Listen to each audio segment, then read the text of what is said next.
Very first one, I actually probably should include in the list because everyone's going to be like fiercely positive about it. So it's probably not worth talking about. Elon Musk's person of the year. Yeah, I don't see how anybody could like have an issue with that. Is it a joke? Yes, I'm being sarcastic. Okay, I was gonna say he's a very divisive figure. Yeah, Yeah, this we is can start just. with that. What do you guys think about Elon Musk being person of the year? Um, do you I'm think happy to see.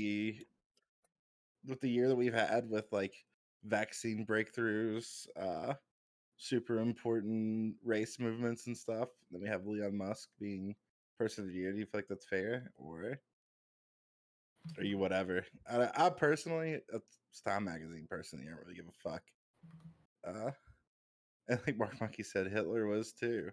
I don't think Hitler was person of the year in America's Time Magazine. Though I feel like they have their own person of the year. I did research on that once. I can't remember. My understanding is that the person of the year is like it doesn't necessarily mean that that figure is being honored. It means that they've been really really impactful, or they've been like one of the most impactful figures over the past 12 months. Which whether or not you agree with that or not, I mean that's what the goal of it. So it's not necessarily like this person is awesome and let's put them on the front page because they're great. It's this person has been very impactful over the past 12 months. And I don't know. I don't know if Elon has been like the most impactful human being on the planet or whatever. Um, but I guess that's the goal anyway. It's to me, it's always interesting when you have like these names of everyone remembers the name of the financier, not the person who did the thing, right? Like whenever you look at like think of like any titan of industry, for example, the Rockefellers, the um I'm having a brain fart right now. Edison. Henry Yeah. Ford. Well, Edison was actually a scientist though, right? Even though I know that like a lot of his inventions were like he did have some inventions, but a lot of inventions that he gets credit for was just funded by his He was a lab ruthless or whatever you would businessman. call it. Yeah. I'm thinking of oh my god. I feel like I should probably start reading more because I can't remember like the guys during the Industrial Revolution. Um like who built the railway? Yeah, like Eli Whitney. Not Eli Whitney, that's the cotton gin dude. I think we get what you're saying, though. I Yeah. think it's the same thing. How people will credit like, oh, this is Trump or like Biden's vaccine. It's like For neither sure. of them like threw on a lab coat and got like a PhD in chemistry or whatever and actually did anything. 100%. Yeah, I have like a hard time even like thinking of someone who like was more influential. I don't really like necessarily rank them and stuff, but like, yeah, I have like no problem with Elon Musk because I think probably has done. He's been like in the news cycle probably more than anyone else I can like off the top of my head remember. Yeah, and if that's I your only mean, just crutch, because okay. go ahead. No, you go ahead. You're the guest. Go ahead. Just just because you're in the news doesn't mean that you're doing like all good things. I think typically Elon Musk is just like a dude with too much money and a lot of really obscure, like not always like the best ideas. Um, but I couldn't tell you other than like the scientists who made the vaccines who deserve it more cuz the last couple years have been dog shit. Yeah. Yeah, and just because he had I think like regardless of like I don't think that like, the Time magazine is necessarily like okay, what he's been doing has been good or influential or necessarily like a positive thing, but it's just someone who has been like a large stream or a large part of like the mainstream cycle and Yeah, stuff. I think people put a lot of stock into like Time Magazine Person of the Year. Uh like when it does come out, like it's like the Nobel Peace Prize. Like, you know what I mean? Like they're winning something. It's literally a magazine, right? Um but I don't know. I feel like Elon kind of sucks. I might be off base there, but he does seem No, to like he was very against like people being against exploiting lithium miners, for example. what else has he read? There's some like he makes these like he reminds me of Trump. He makes these like bold statements on Twitter and then like Oh yeah. walks them back. I think the most Yeah. annoying thing is when he was like straight up playing with like the crypto market, like it was his fucking Mm-hmm. playground, and he could just like tweet whatever he wanted. Dogecoin would like spike up 50%, and then the next day he'd be like, you know what? Actually, I don't like Dogecoin, and then it would crash. And it's like, at a certain point, I understand you're really rich, but like you can't just do this stuff. Like this is not okay. I think that What kind was of the speaks to the degree of influence he has, like on Absolutely. even on just the finance sphere and the emerging like crypto sphere. Like he has such a powerful thumb on the scales of all of that. That I mean, it's yeah. I guess he's pretty on theme. It was a dog shit year, so dog shit of the year. I think Yeah, he what- brought up a good point Elon. though, that like maybe the people who made the vaccine, maybe they deserved it, but like I don't know, it feels kind of weird to like attribute it to one person, right? We're not gonna like give the Time Magazine of the Year and it goes to like Pfizer and Moderna split. Yeah, Like, exactly. Which is also weird because like Pfizer funded it or Moderna funded it. Well, tax dollars funded it too, I'm sure. No one knows like the actual like heroes behind the product, I guess. Um Conga sweats in Dogecoin. Also, you had like Elon Musk. Remember the diver when the people were the I can't. The- I he got called to him a turn my pedo or alerts something off. Sorry, because chat. Yeah, he called him a pedo. Yeah, The one because that he like didn't want saved like his drill machine or something. yeah, because it wasn't usable, I guess, or yeah, they couldn't use Elon's solution, so he got mad and said the guy who actually saved them was a pedo or something. That's my understanding. Maybe I'm missing some details, but honestly, it sounds pretty much in character. Um, and recently he was like tweeting to someone being like, well, if that's all it takes to cause world hunger or solve world hunger, I'll pay that. It was like 100 billion or something. You just got to tell me how it would work. He's like, all right, when can we meet? He's like, no, you got to do it here on Twitter. Like, Oh yeah. it's like, all right, let me write a twit longer, I guess, for Elon Musk. Another thing was he said that if the water in Flint, Michigan was still bad, that he would replace all the pipes because he thought it was good. And then whenever they showed him that it was still bad, he was like, well, I'll buy this one school, I'll buy all the kids' laptops. That's what he ended up doing instead of replacing their pipes. Like, he's kind of a douche. That's what I think of when I think of Elon Musk. He's a douche. He should I have guess got Time Magazine's douche of the year. yeah, I guess I'm like curious if you guys like because like I think he has done like positive stuff. Like I think SpaceX is pretty cool. Tesla, I don't have like a ton to say about it, but I do think it's like a pretty interesting technology. And then like I think the new like the boring stuff in LA, where they're like trying to dig like the hole or whatever, or like the tunnels. I don't know. I think it's like pretty interesting that like he does have these like interesting technologies that he's working on and stuff like that. And I try to like focus on at least the positives that he's doing in those industries as opposed to just like him shit posting on Twitter.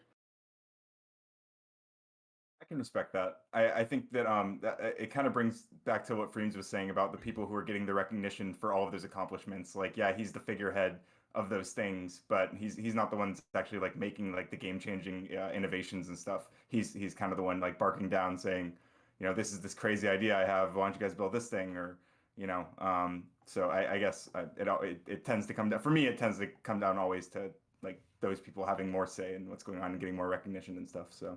Yeah, it's a weird sign of the times too, like where we've gotten with oh, Double Sean's gonna hate this. Where we've gotten with capitalism, where like if you look back through history and you look at like major space figures, you have like Buzz Aldrin, uh uh I can't even Luke think of some Skywalker.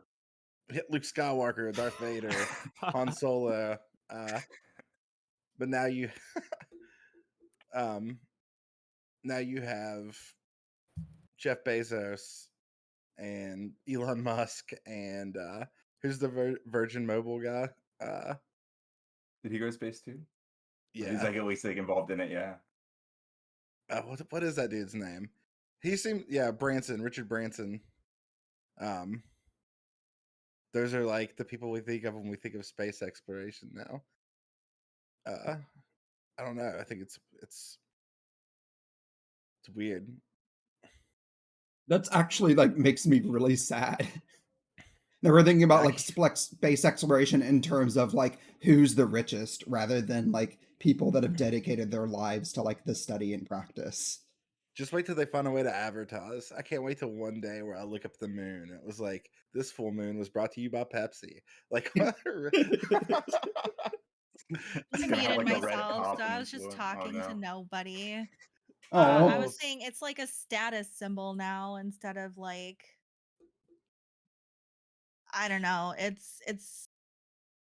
It ain't great. It's not a good look.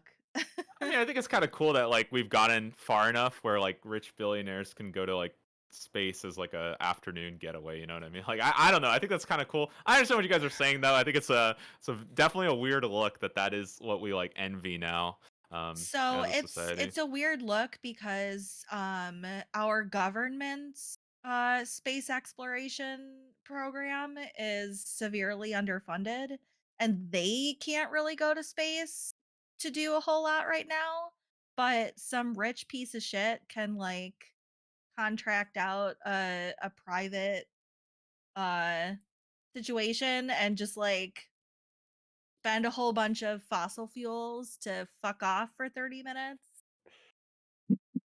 Ross Sorry. said, no, I'm laughing at one of my chatters. Said it's going to be so dope when we actually get to the moon for the first time. I saw that. I do think there is Uh, something to the optimism of like being able, like recognizing that we have reached a point where this is a possibility, and that is cool. I definitely agree with you, Shine, about that. Like, I think that's like a cool thing in and of itself. It's just like when you also put that in the context of who at least has the ability and opportunity to do this, and like the fact that the like Zap mentioned that like the funding for like NASA and these things are as I understand it relatively low right now. Maybe I'm wrong about that. I hope I'm wrong about that. I don't think I am. But like I would like to see much more there. I mean, it's not like necessarily at Elon's expense, but maybe we should be trying to push towards a system where see, I'm of he could pay a little bit more to the table, you know. I'm of two minds with it because I do think space exploration is pretty cool. And it'd be cool to see the possibilities that go beyond that. But the fact that like we live in a I don't have a problem with people being rich, right? It is what it is. But to have like that much like unimaginable wealth while we still have unhoused people, people who are starving, people who can't have health care, and then people who aren't paying their part towards that society. I mean, some might argue like, well, their space exploration is paying that part to society, but they're finding ways to make money off of that as well. Um, it, I feel like it just shows like a flaw within our system. Um, Yeah, it's like we're trying to privatize literally anything we can, even fucking space exploration. And that's just not how it should be. Do you yeah, think that like the government should handle like space exploration then? I think that that's fine. I think I mean we already have I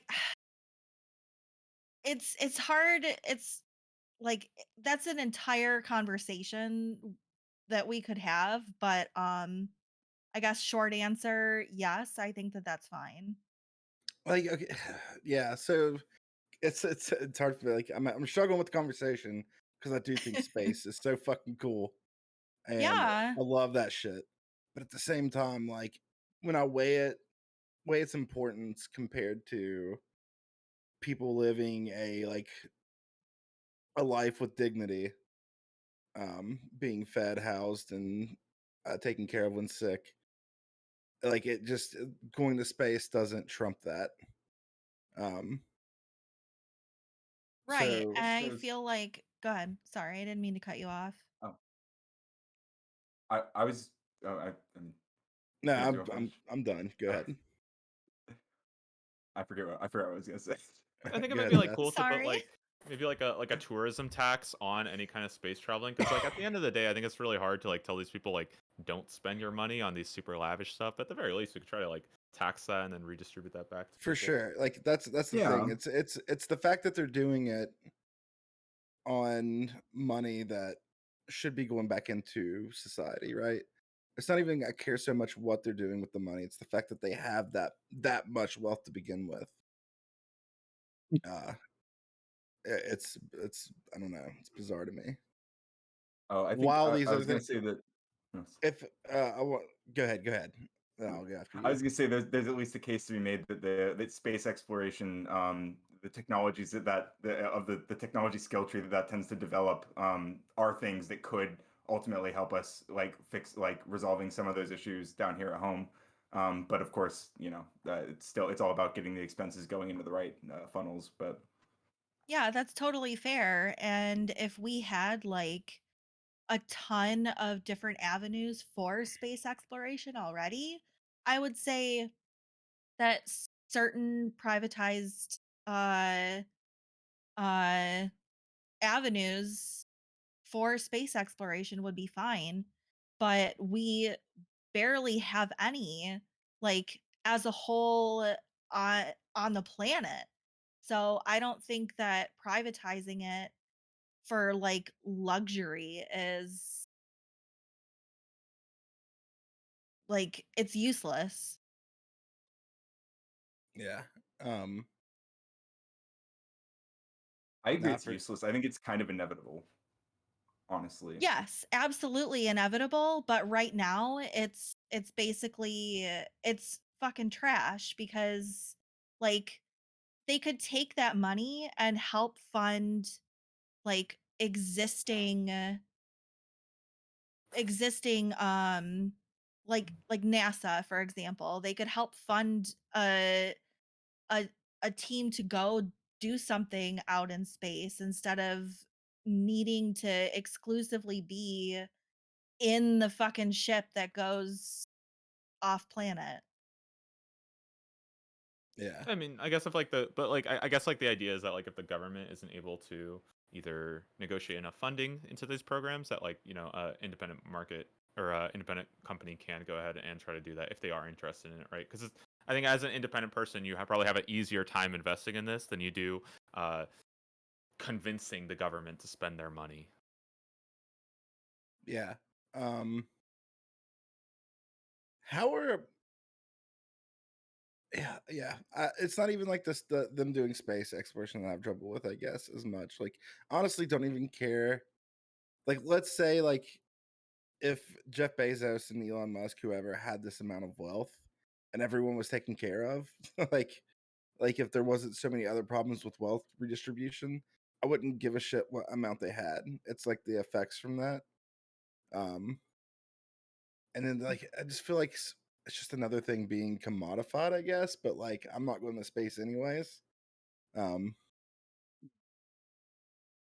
there's just I guess it's more of a reflection of bigger problems. I think.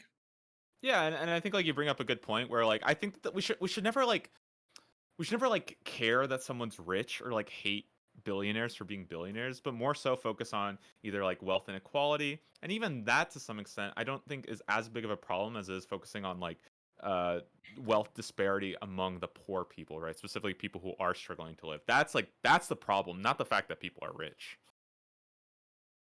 Yeah. But it's just the That problem and is, and why people get so frustrated with them is they're actively fighting against any type of progress, like through whether it yeah, be through union busting or exploiting lithium miners or there's it tons comes of back to that things that they'll really sorry. yeah. Well, It comes that's back I'm to just that saying really that's where the heavy thumb hatred on the comes scale. from. Yeah, Good.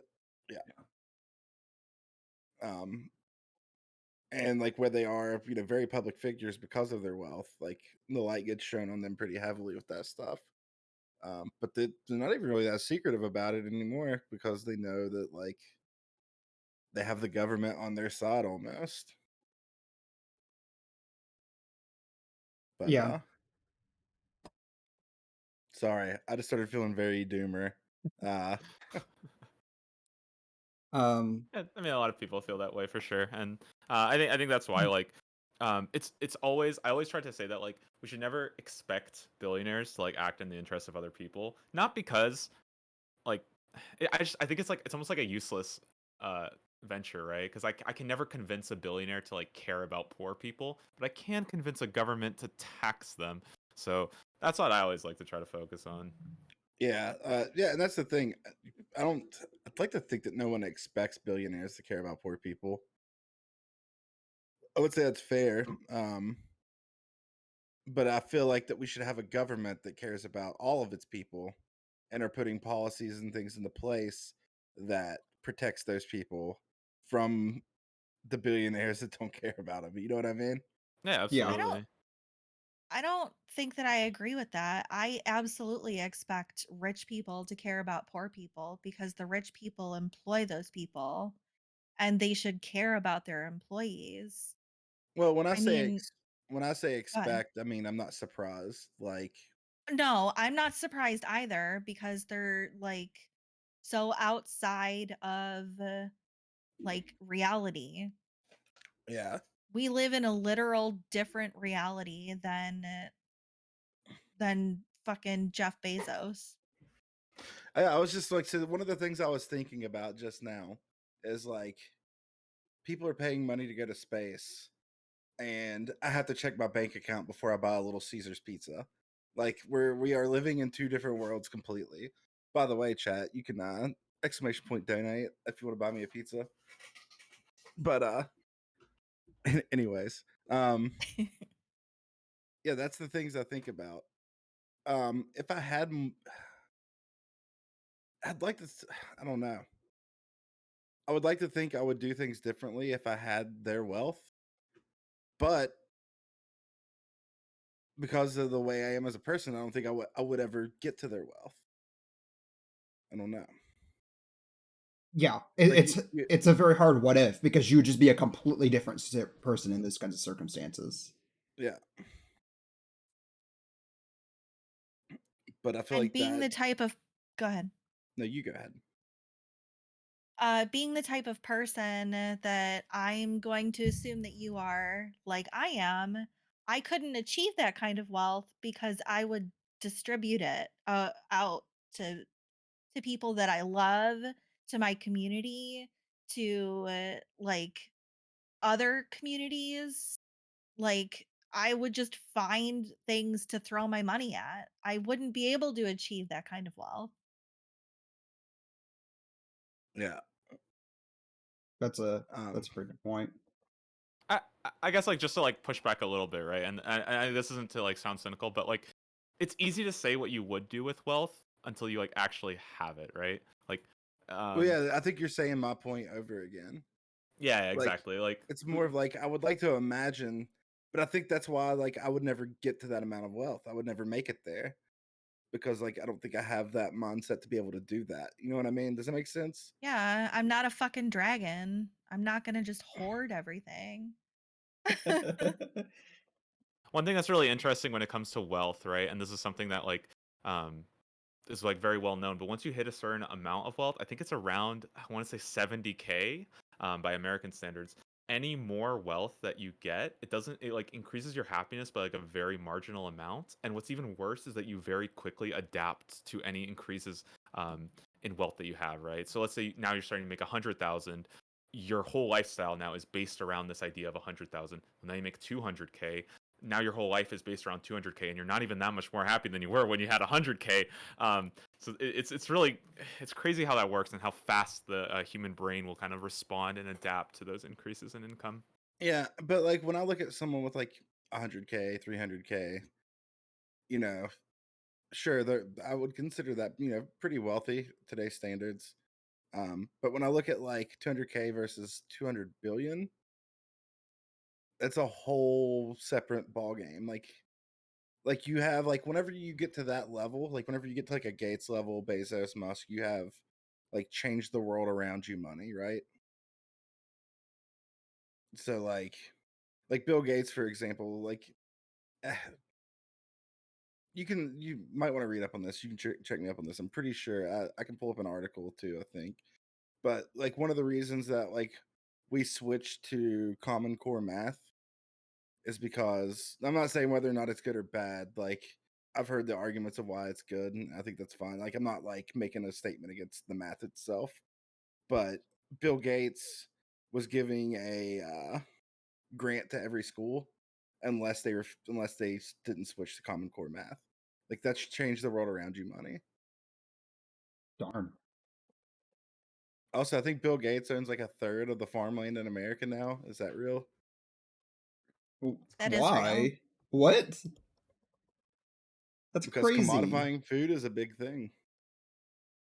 Like commodifying things that you need to live is where the money's at. As evil as that sounds, but I mean it's true. What are people gonna do? Not eat? Yeah, let's see. Yeah. Or How work much? for you to get that food. Darn, that He owns 911 million acres of farmland in the U.S. that actually seems like, or at least feels extremely sinister. Yeah, I mean, there's no other way to feel about it. It is. It's not good. Yeah, that seems like Yeah, one of it's the hard to things think of- people should be like, wait, what's happening here? Like, should we be concerned about this? Not that I expect like the government would actually intervene, but that should be like a weird like red flag towards being like a comic book villain or something. what if he surprises us all though, and he's just like, all the food that comes from this land is free now. He's not doing that. But I'm just That'd be very That would be cool. surprising. That makes my heart happy that you just said it out loud, though. Double Sean's like, fuck this, I'm out. That his internet shit out. It looks like Oh, his stream died and everything. Well, shit. I was about to go to the next topic, but I should wait and see if he's gonna be able to make it back. I do want to like add one thing I thought about during the conversation. And like as cool as the idea of like space travel and stuff sounds, and it does sound cool. Like there's so many like other cool things like at least for me like living in America, there's so many cool things in this country that I Like haven't like hentai. seen or okay. I wasn't It's true. Ooh, VR chat hentai. I mean, whatever you're Undeniably into, a man. technological landmark. Right? Yeah. Who needs space?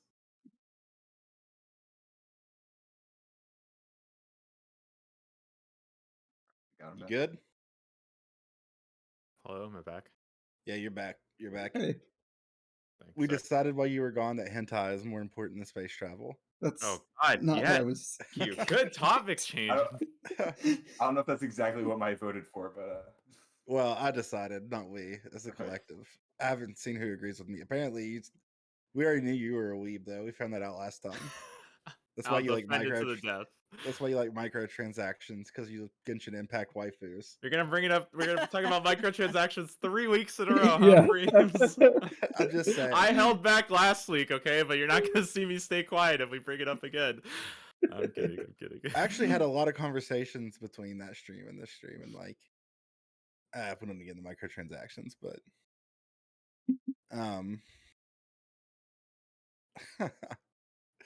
oh god, why did I bring up hentai? because I was starting to say something like there's other Oh, yeah, places you could go explore that are like also cool, never experienced, and you're like hentai. Well, so like one of the things I've been struggling with when we were talking about the space thing is like, how much value is there to space exploration? Like to like Bezos and Musk and stuff, it is. But I do think there's value in knowledge, so I guess that's where the value would be. The value to them is because they want to start space tourism, but Yeah, it's just like a new playground for them. They're sick of seeing the same old shit on the ground, so yeah, and want to like find new ground. there's only so many industries to conquer, and conquering the being a titan of industry of space is probably like they're probably thinking about their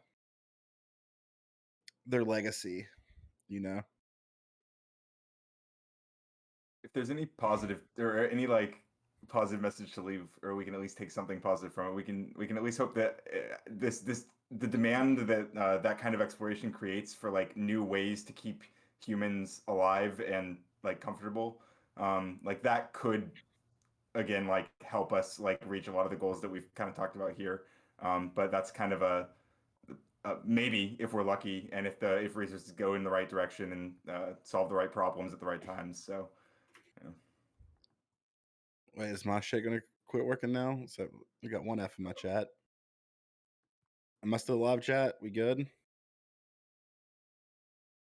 I still see the stream. I If I'm still not see mis- the stream. Seems good. Okay, good. It's just Maddie then. Sorry, I'm like so groggy. I had physical therapy for the first time ever this morning, and I fell asleep at my desk right before this panel. I lost my train of thought completely.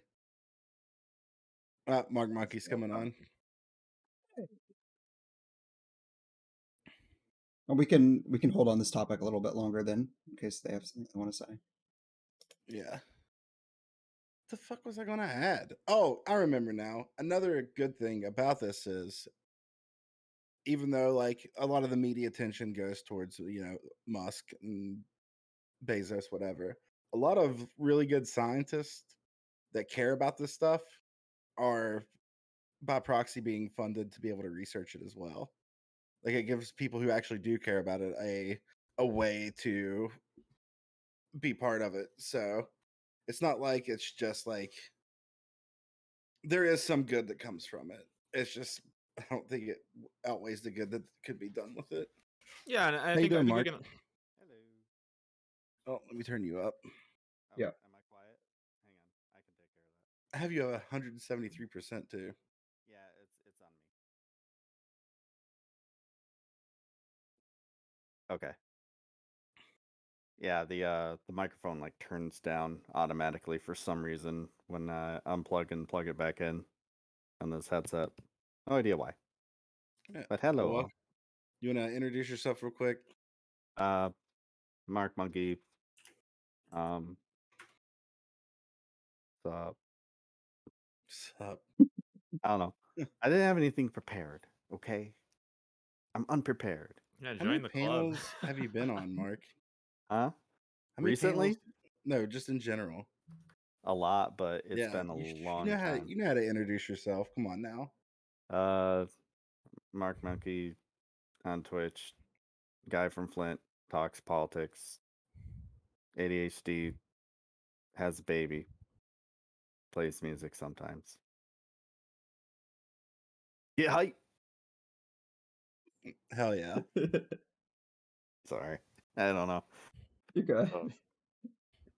How's everybody doing tonight? Doing great. How are you? Doing good. Yeah, not Well, bad, not bad. Are we still talking about Musk?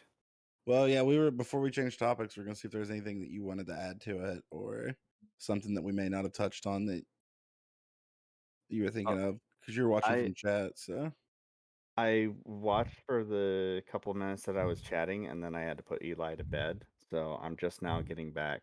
And then I was just talking to Glam. I was like, yeah, he had a spot open. And she's like, yeah, go on. I'm like, okay. also, hi, Glam. Cream says hi. What'd you say? Dicks? She wanted me to tell you that she said dicks. Indeed. He said indeed. Anything to add to that? No? Balls? She said balls. Mm, Mhm. yes. Yes. Typically a package deal. Yeah, Yeah. they usually, not always. You're adding too much content. You're overshadowing me, so I'm just gonna leave you be. Anyways. I don't know why that was our response. It was, yes. Yes. Like what were you supposed to say? I don't know. I'm not sure. All right. The next topic. We're gonna talk about Master Chef. Not just Master Chef. So, oh Fucking damn it. Where'd the Yeah. tweets go? Have you seen DJ Wheat talking about people watching I have it up. TV shows and movies on Twitch? No, I have no idea. So I don't know if you guys have noticed, but that meta has came back. Like people watching Master Chef, people watching. I watched. I think what started this too. Another thing DJ Wheat spoke on is Rich Campbell watched the entire Lord of the Rings That's while fucking. Oh, that's crazy. I don't know how that happened. That while seems he was asleep. unreal. While he was Yeah, sleeping, Jesus. so it wasn't even transformative. Didn't, Now, didn't don't they have like rules on sleeping on stream too? not anymore. There's a category for it now. Oh, all right. I do remember that now. Now that you mention it. Yeah, As long as that's you have moderators there controlling the chat, you're good. oh shit, John Madden died. Yeah, I opened up my stream with that. Football. Big part of my childhood there. Yeah. I hear you. Sports. He was wild. Anyways, Yeah. don't know how much to say on that, but yeah, Yeah. so what's the deal? He's upset So- about it? Co-Carnage tweeted, random question with no real context. Noticing a lot of streamers are watching and reacting. No shade, more power to them. But I mean, is it okay to do? Are these like public domain shows or something? Do larger companies just not care about folks streaming their stuff? And then DJ Wait responded with, it's absolutely not okay. Just like it has never been okay to stream music. This is just as DMCA-able as anything else. Hard to say why streamers have not been targeted, but just like music, it's probably just a matter of time. This is not an official Twitch take, by the way, just my own. Yeah, I don't think DJ Wheat works with Twitch anymore, right? Or isn't like as powerful as a position as he used to have. He's the head of community production, Yeah, okay. so he still has like Um, a pretty big position. But Yeah. Yeah, I think it's again, I kind of agree with Co-Carnage. More power to whoever's doing it. Like, but holy shit! Like, I remember being afraid, like when a song would show up in the background of a YouTube video that I was allowed to watch. I don't know how Freaked much out there is. pulling up stories by CNN. Yeah, I think because of this Twitter interaction, we're gonna start seeing some shit with it. Yeah. So I'd be very careful with anyone out there while you're watching. Yeah, it seems Yeah. like I guess it's fine until it's not. And once people start getting hit, then it's going to probably be like a waterfall, and it's probably going to start showing up on a lot of areas. But it's interesting that it hasn't happened, or the areas it hasn't happened yet. Well, and the scary thing is that a lot of people are doing it. It's like you say, it's fine until somebody gets caught, right? But it's not. It's never been fine by like what DJ Weed is saying. So all of these people, the only reason why they're doing it is because the precedent hasn't been hit there. But they all could get charged by it and hit with like huge DMCA strikes, you know? Yeah, I mean, Mhm. and really big channels too. Right, and the only reason why people are even doing things like let's say Master Chef or Hell's Kitchen, I think Kitchen Nightmares is one that people have been not sure about because they're not 100% sure yet whether or not that's good. But they just do everything based off like, well, I saw XQC do it or I saw another big Twitch streamer do it, so like, hey, fuck it, you know, I'll do whatever I want now. Yeah, well, a lot of the reason you see a lot of like any type of like Gordon Ramsay stuff is they put it all on YouTube for free. Every bit of it, and the reason why they do that is because they're always making new shows, so it keeps people interested in the new shows that are coming on TV because people are watching them on YouTube for free. You can watch any of it. So that's why you see a lot of streamers streaming that stuff. But it's still DMCA, even if it's on YouTube. Yep. Because they have their own channel. Especially if people are just like, can it be? Here's the thing: does it matter if it's transformative? I don't know. Like, if you're like, say you're watching a Master Chef video, and you're like talking over it, like I guess it would still be DMCA-able, but like some people are literally just sleeping while it plays. yeah, and that Yeah. surprises me because that's them against Warner Brothers, which at least to me feels like somebody who would get really mad about this stuff. Yeah, I think the whole idea of like transformative content it's hard to say because it is a fairly new thing in general, and we don't really have like a lot of like or like we don't have like a lot of legal cases of what does and does not qualify. But I think a lot of people take like a very, very liberal idea of what like transformative means. Transformative does not mean you're watching the video and then you stop every 20 seconds to laugh at something someone said in chat. That's not what we mean by transformative. Yeah, no, yeah, that's a good point too. Like, I guess like a better example would be like, well, not a better example, but a different example. Like, say if you had like a chef or something that was actually critiquing things that are going on Master Chef, that might be transformative. But to be like, look at this dumb god trying to give Gordon Ramsay the business. This is funny. Like It's Yeah, I not think like Uncle transformative. Roger or something like that. Yeah. Yeah. hmm Um, the thing is, I just don't really care, but I care to the extent that like it affects people on the platform that I stream on. Um, I mean, there's political streamers who are doing it too. Like Denims, I know is very big on watching Gordon Ramsay stuff. hmm So Also, like if this precedent gets set, what's going to happen with like political streamers watching like CNN news coverage? We've actually already seen that. Remember when people were getting that's what I strike was for gonna bring the up. Yeah, for the debates? yeah, hmm people Which did like that in our CNN? CNN is an circle. asshole about that. Well, no, no, There's no. It ended up not being CNN. It was like someone one pretending to of the be times. Really? I thought that it never was actually CNN.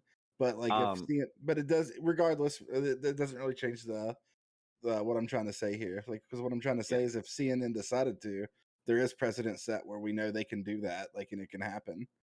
Um or any news company. Like even I'm maybe even watching news clips could be an issue. I may my memory may fail me because this was, like a year and a half ago, but from what I think happened the first time, I'm talking about when uh God, what was it? It was Mike, Destiny, and I think Hassan. No, Hassan didn't get banned, did he? The serfs. The Serfs, yeah, I thought it all got was banned for IRI. watching CNN. Yeah, I think IRI was caught in that too. Like it was some like 4 or 5 bigger political streamers got caught up in that. On Twitch. And David Pacman got it too, apparently. Oh, here's a yeah, list. Here, David Pacman, Kyle Kalinske, Destiny, Son Piker, Trihex were the ones they named. And then, like, I know that some other ones were the Serfs. I'm really important. A lot of people got Central hit. Committee, yeah. I Who? think that one. What? I'm Yeah, sorry. I don't know. I'm an It's just a asshole. name I saw somewhere. Guy from Place. Okay, Anyways, redacted. so I think that one, the first one, was CNN, and that made a lot of us very nervous about watching CNN. And the second one was somebody pretending to be, I think it was NBC or something like that. And that's where things got like really weird and sketchy, and that targeted like very, very specific people. Yeah, So if I it's if I yeah. remember, that was I think it hit Mike from PA and Bad Bunny, and then that was like Who? I think it hit yeah So, sorry there you go. But Sorry. yeah, I think like one of the things about like DMCA, right, is that like anyone can flag you for DMCA, and it is, from what I understand, it is illegal to flag someone falsely for a DMCA. However, if you are the victim of that, you can't really fight it, right? Like you yeah. can't say like, "Oh, I do own this." That's like a really hard thing to do, even if the person who flagged you is some like random nobody, right? You still have to prove that you own it. Well, somebody did, and were able to lawyer themselves out of their strikes. So there's that. Yeah, That did happen with that one. let me hit up my lawyer real quick. I'd be fucked. Yeah. Oh, well, that's a lot of people. Like, there's just nothing they can do about it. And for a lot of Mm. people, even if they did like get hit and they wanted to fight it, is it even like worth it? Yeah, That that's is the a thing. $3,000 retainer fee just to talk to a lawyer. I'm just saying, if I ever get kicked off Twitch for copyright strike, that's when I'll start my Freems right wing libertarian arc on D Love.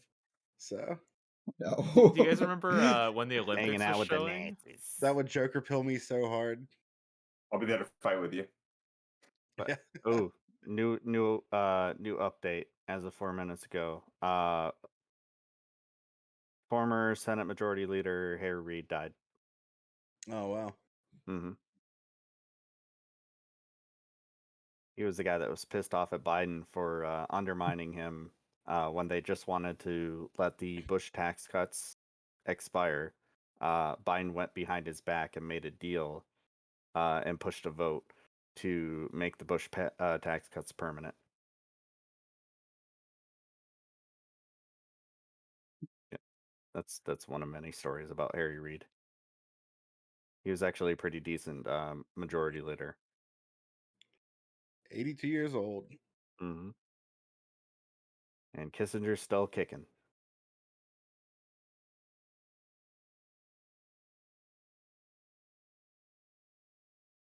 Sorry, I was reading that article. All right. Sorry, Um. I couldn't think Yeah, how to I fill think. the space. No, you're good. I think that this is. I mean, obviously, some odds are going to be on this now. Like, it's just if you said CNN did a story on it. Did someone say On that? Was that you, Leon? us and on what? The Twitch streamers watching TV I shows. haven't. No, I don't think I've seen anything Oh, from never them. mind. But I do think eventually this will, like, someone will get hit by it. Very likely XQC, just because he's the biggest streamer and he's doing this. And once that happens, it'll probably scare pretty much everyone out of it.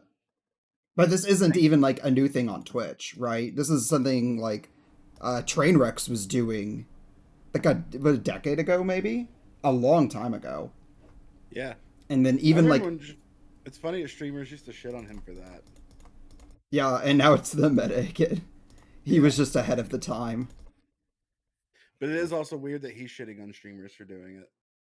Well, I Oh, think he's is he? kind of shitting on the hypocrisy where like they were willing to call him out, and now once he's basically like kind of risked his neck, and like people think, okay, well he didn't get banned, now we can all kind of abuse the same content. Now suddenly everyone's all for it, you know. I can kind of understand that. All right, Yeah. listen. Oh well, you're It- not streaming anymore. Yeah, you're back. All right. You don't I gotta think. look at Oh, your sorry. chat. You don't gotta tell me. All right. I think. I think this is going to be one of those things where everybody's going to be really worried about it. Maybe a couple people will get banned for it, but things will kind of go back to normal. People will stop watching that sort of content. Sure, they'll be a little bit more careful, but I think this may be either a cyclical thing or it's just going to be a thing that certain people are going to get attention for, get the ban, have it be temporary, and come back and be like, well, yeah, don't fucking do that shit. Um, so it'll change some people's content. The thing I'm really worried about is drawing too much attention to the political scene. And that's something I've always been fearful of on this platform because we brush up right against the TOS in a lot of ways. We are the redheaded stepchildren of Twitch. In many ways, I really don't think they want us here. And I kind of don't blame them because the way Um, a hmm, lot of opinions can go, uh, I don't like, know if I agree with that because I feel well, like if they didn't want us here, they wouldn't have made. Because I don't know, you guys probably didn't exist before. Then me, Leon, and Mark did, but at one point in time, there was no politics category. yeah, we They had the made. tag. Yeah, we had Yeah. the tag. You could add the tag politics to your streams, but there was no category for politics. And Mhm. now one of their top 10 streamers is a Twitch politics streamer. And just chatting, but he also Yeah, plays games. Yeah, I don't think yeah, like rarely. yeah, that tag rarely gets used even for like political people. They Yeah, just know I the don't use it. discoverability is not there. Yeah, I use it just because you get some like initial boost, and then when you hit a certain point, you switch over to just chatting. That's kind of the game, but yeah, the discoverability is just garbage on this app on this site, anyways. But Oh I yeah. do think that like if we learned anything from the Ciesler controversy, I do think that was them very much saying we really need to tamper down on what you guys are doing. If you draw too much attention to certain things, I mean, it also happened around the time that a See, I just certain have a streamer started completely, talking about shooting up protesters and lost their partnership. I have a completely different outlook than you on this. I think that Hassan's channel has more eyes on it. A lot of people that like when it comes to like a TOS or something, whether or not I agree with it, they want to set like a big blanket rule. So as we can tell from like the outcome of all that situation, a lot of like the bigger streamers, even though they thought it was weird that people were getting banned for saying it, they still considered it a racial slur. No, I'm not saying that like because I don't want this to turn into a debate about that. Is why I'm like walking the line so hard right now. No, But don't worry about that. um so in Twitch's eyes, and probably I would say the majority of Americans' eyes, that's a blanket rule. So if they're going to say no racial slurs, and they think that most people consider that a racial slur, they're going to ban all of it. Does that make sense? Yeah, And the reason why it happened is because it started in one of their top 10 biggest streamers' channels. it could be a combination of both too, though. Because like anytime, like let's put it this way, anytime one of the bigger streamers among us have gotten outside of attention, outside of Twitch, and outside of people who pay attention to content creators and everything, it hasn't been good. And they know that. They have to know that. Because I mean, we have what was it, 821? We have mowing down protesters. We have the Cecler controversy. Trying to think of any more any like positive stories that have come out of getting like national attention from the Twitch politics scene. So we had like Hassan and others like gaming with AOC and like, Congress people. Yeah, That it's was pretty a cool. big. Yeah, there's a lot of positives. that's a good point. Vosh made big news, whether or not you like Vosh or not, for raising $250,000 for Also- charity. Incredible. Also true. Also good. So there has been positive stories. Anna the Nugget. She never mind. She made national. She made LSF. Never mind. It's different. Yeah. But still, Yeah, I'm not talking LSF. even But yeah, even that's a good point, actually. even like with I think LSF stuff, most stuff that comes from Twitch politics seems to be negative. That was a positive thing that came even through that crowd of people. So Pretty sure LSF just like blanket bans all politics now, right? What is the end of the Nugget thing? I don't even know. I think so. they did like a charity stream where they raised a bunch of money. Oh, the thing with denims and Yeah, denims. I can't remember who the other person was. It was denims, Anna. Tina was and involved. There's a couple others. I think Shark Zero was part of it. I think maybe I'm typing something else. I don't know. I remember it being like three girls. Oh yeah. I know that was something older. I remember that. Yeah. I don't remember the specifics. I just remember seeing it and being like, oh wow, it's on LSF. Yeah. I think that otherwise, like the that's negative good. backlash isn't like politics specific though. I mean, if you look back a year ago, we had like that same argument in regards to like the hot tub streamers, right, and that whole war. And then there's like this huge question of like, okay, is Twitch going to allow these people to stay on despite, advertisers not really liking that? Here's one for the old Twitch heads. All right, Oh boy. Leon Mark will probably remember this. Remember when cleavage was banned on Twitch? Oh. Oh, Casey God. Tron, a true martyr of the times, came through and fought the good fight with her cleavage. That's Be his, careful like, with those things. yeah, cleavage point was banned on Twitch. How long I mean, ago was that when they like? I want to say like what 2014. That was a long time ago. Like Yeah, feels they're about right. like right around the time like more women streamers started coming on the platform. If you go back, okay. Here's something I There's been implore all of moments you of to that do. after that too. Like since I've been on the platform, like there's been a couple of female streamers who got banned for just having big chests and having some cleavage. Yeah. Like a couple years ago, I think it was. I think there was a string of that. So that's one of those things that's cyclical too, I think. Um, let's see, Twitch bans cleavage. I'm sure I can just Google that and find it. But here's something I implore all of you to do. Any content creator you like that's been on the platform for a long time, go look at their top clips. And every now and then you'll find one of them making fun of women streamers on the platform. What the fuck? It's very cringy. Like That's so horrible. people that you wouldn't even expect. I wish I could think of it. Well, I probably shouldn't be calling out people anyways, but like people that you wouldn't even, you'll be watching and they'll be like just Get mocking spicy. them. Just get bring them on. It's shocking whenever you find one. You're just like, holy shit, dude. You should probably delete that clip. They But probably don't care. I honestly probably wouldn't be surprised if you showed me like the list. I'd be like, yeah, it seems about right. yeah, Twitch has changed a lot over the years. This is gonna be another change that's gonna happen. I see with these DMCA's. I think it's eventually gonna happen. Like at one point on Twitch, I think like only like 10% of your screen could have a camera. Like you couldn't full screen cam or anything.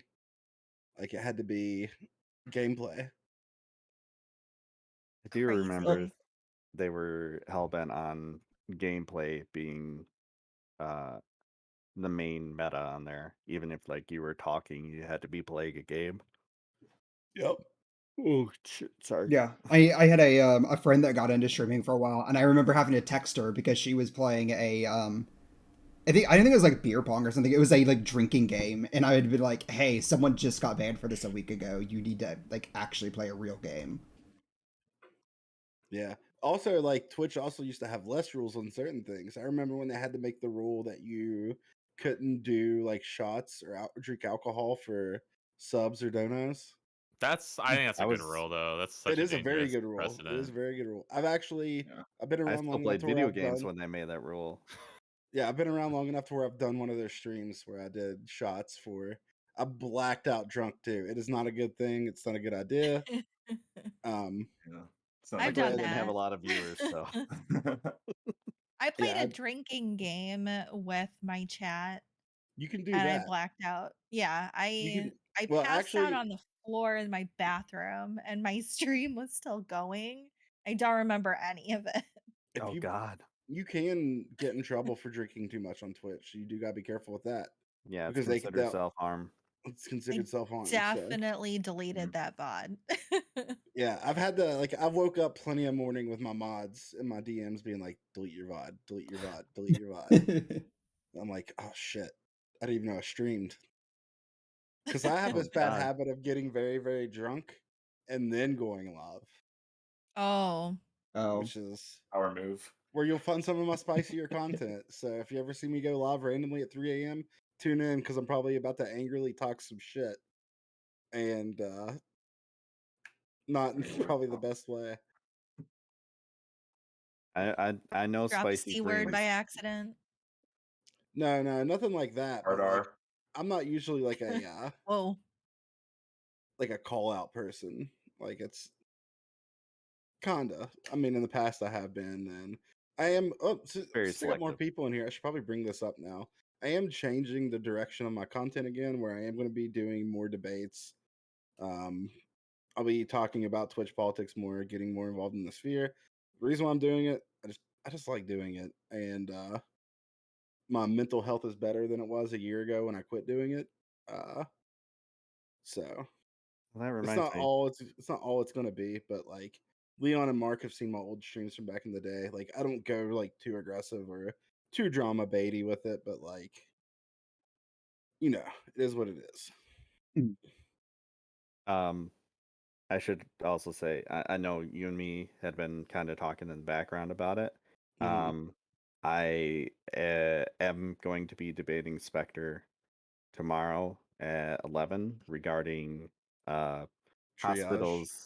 hospitals blocking uh care to people based on vaccine status.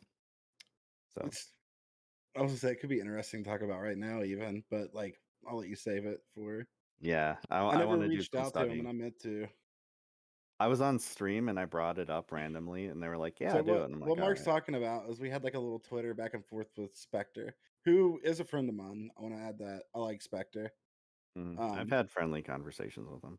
yeah, but Spectre was saying that basically that if you're not vaccinated and like the hospital beds are full, people who are vaccinated should take precedent over people who are unvaccinated. Which my opinion is whoever is in the more dire situation who needs care more urgently should be taken, because you wouldn't never mind. I don't want to ruin Mark's content because it's so hard for me not to go to my rant now, but I'm not going to. So tune in the Mark Well, stream tomorrow. in the Metro Detroit area where I live, Oh, you're in Detroit, yeah. Flint Town. Boop, Sorry, boop. go ahead. The hospital that my dad was supposed to get surgery in is it they don't have any recovery beds because there's so many people with COVID in the area. So, you know, it really sucks all around It does. Yeah, it does. because it's I'm like just it's a needed surgery. It's not like for fucking sure. elective or anything.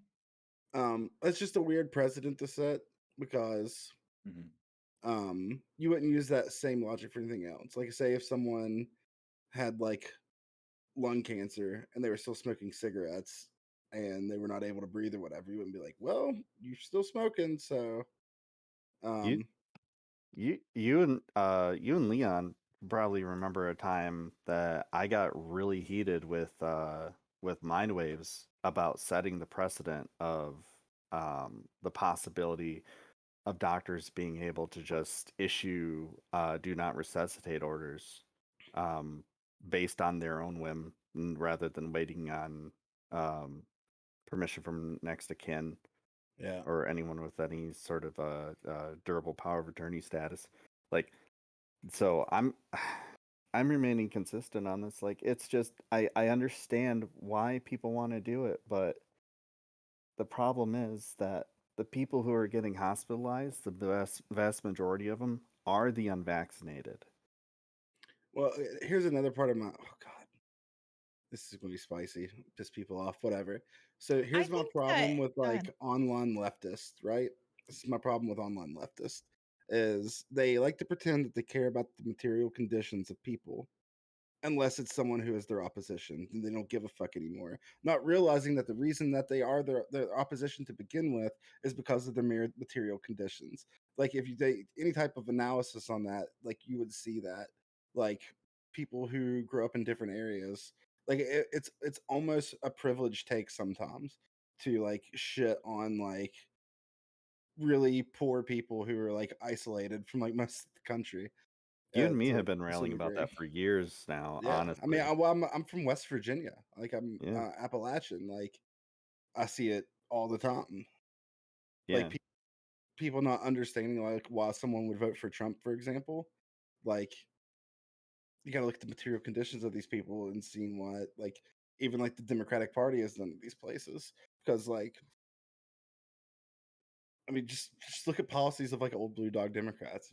You'll get it. But there's a genuine mistrust there, and not to mention like it's easy if you're starting from the place of already not liking someone like Donald Trump, for example, it's easier for you to like look at things a different way. But if you do like them and you're like, I like this guy, and he's the president of the United States, and he's saying COVID's not that serious, or downplaying whatever, that seems like you would think if you're just coming from like a normie stance that like this guy is an authority on things. He's the leader of the free world, I guess. You know what I mean? Like Yeah, that's it's sorry. It's kind of an interesting thing too, because you'll have essentially you have the Democrats who will promise you good ideas that would change your material conditions, would help you in financial ways and quality of life ways, and they don't ever actually back it up by doing the things they say they're going to do. It's just a bunch of platitudes and a bunch of "we hear you, we see you," And then you have the Republicans who say, we're going to do this, speaking to the inner id, blaming, pointing you in the direction of who to blame because you are angry, you recognize things are fucked up, you see how fucked up your life is, and they actually follow through and actually do the things, ram the shit through to do it, and then they can, the voters can just go, yeah, they fucking did what I wanted them to do, ignoring the results of it all, of course. But on one hand, you have a party that promised a lot, does nothing, and on the other, you have one that says it's going to do a thing and does it. So who are you going to vote for?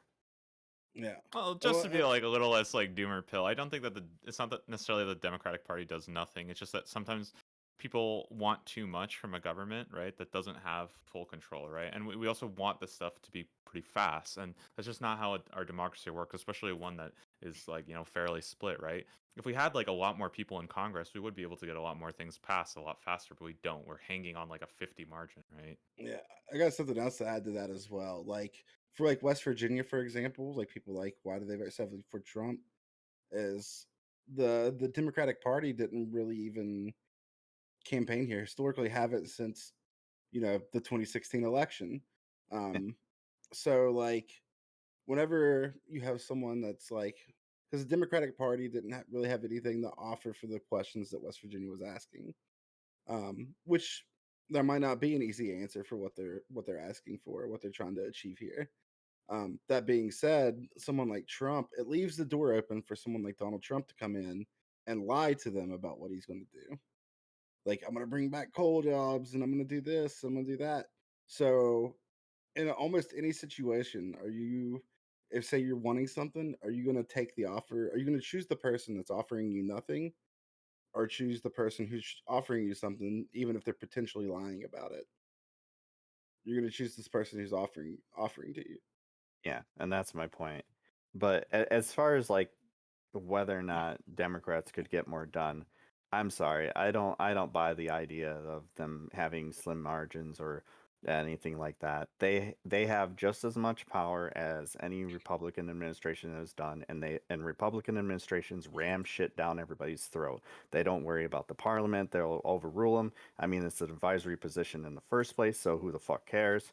They'll fire the parliament. They'll do everything they can in their power to make sure that what they want passed gets passed. And when it comes to the Democrats, they just sit there and they go, but our norms, and they do fucking nothing. They don't use the bully pulpit, which is actually a political norm of the president. They don't ever use that. They don't ever use their pedestal among the press to kind of aim the questions at the people who are pushing back on this. They pussyfoot around because they don't actually believe in the policies that they push for. They just say, if we can do the bare minimum and slide by, people won't notice that we're fucking them over, basically. So, like I said, you have a party that will promise to do something and do basically nothing, and then you have a party that will promise to do something and actually do it. Who are you going to vote for? A party that actually wants to govern and does it, even if it's shitty, and one that refuses to and doesn't want to. Yeah. Another thing too that doesn't help is like whether or not I don't care if anyone disagrees with me on this. There's a lot of like classism out there. Like recently, for example, and this is from like you see it a lot whenever people talk about West Virginia. So I'm using my own like anecdotal thing. Like recently, Bette Midler was like, reason why Joe Manchin didn't vote for this is because he wants the rest of the country to be as poor, stupid, and on opiates as his state is, and all this stuff. Which is like, pretty hurtful. When people from this state hear that, they're like, yeah, fuck the Democrats if that's what they think about us. Like, fuck them. It's I feel like it's pretty cold. And not to mention, like, this is my personal call to anyone. You guys can shit on like West Virginia all you want, but like take that same energy to any other state that voted for a Republican senator. Like, do you think like people in West Virginia voted for Joe Manchin because he's a progressive Dem? Like the state that like had like one of the highest percentage of Trump voters? No fucking way. Like, so take that same energy elsewhere. Like, it's fucking annoying. I'm tired of going in chats and people like trying to tell me like, what's going on with Joe Manchin? Like, how did this happen? It's like, you got to do something about Joe Manchin, Freems. Like, what the fuck do you want me to do? I think you get more So about Joe Manchin than I ever did about Pence, and he was VP. yeah, I can't. It's Dude, like no one one out even of every talks about three. my senators. No One one out gives of a every fuck because three they don't chats do I go. anything. Yeah, one out of every three chats I go to, I have to talk about Manchin. I'm like sick of it. Can anyone even name the Michigan senators, like without looking it up? You don't count because you live in Michigan. I can't. Anybody? Gary Peters and Debbie Stabenow. Oh You yeah, have any idea? But yeah, I know who Stabino is. I always Yeah, I've pronounce heard it of her. Stabino. Is it Stabino? yeah. I know who that is. I don't know. I know. Yeah, actually, I do know who Gary Peters is too. Maybe it's They because don't I've really been on do panels anything. with you though. Yeah, they don't really do anything. Thing about Joe they're all Manchin is he has a backbenchers. boat. I They're thought it was back. funny when Joe Manchin was on his yacht in DC and a bunch of people from West Virginia got on kayaks and rowed out to his boat to That go was ask him good. questions. That was good. Like, you want to talk about, hey, Freems, why didn't you do anything? It looks like the people of West Virginia are trying to do something and they're just being ignored. Well, the thing is like West Virginia, not to make this a West Virginia stream, but they're they're fighting for a time that can't exist. Oh Like yeah, yeah.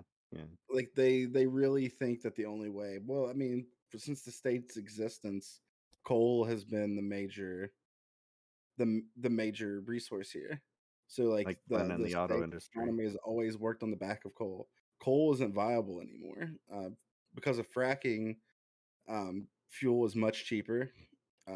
The market just doesn't allow for coal. The coal that we do need to use, we can export from other countries for way cheaper. So coal's just not worth what it used to be. Not to mention it's not very environmentally friendly. Uh, It's just so like Flint, Detroit, and the auto industry.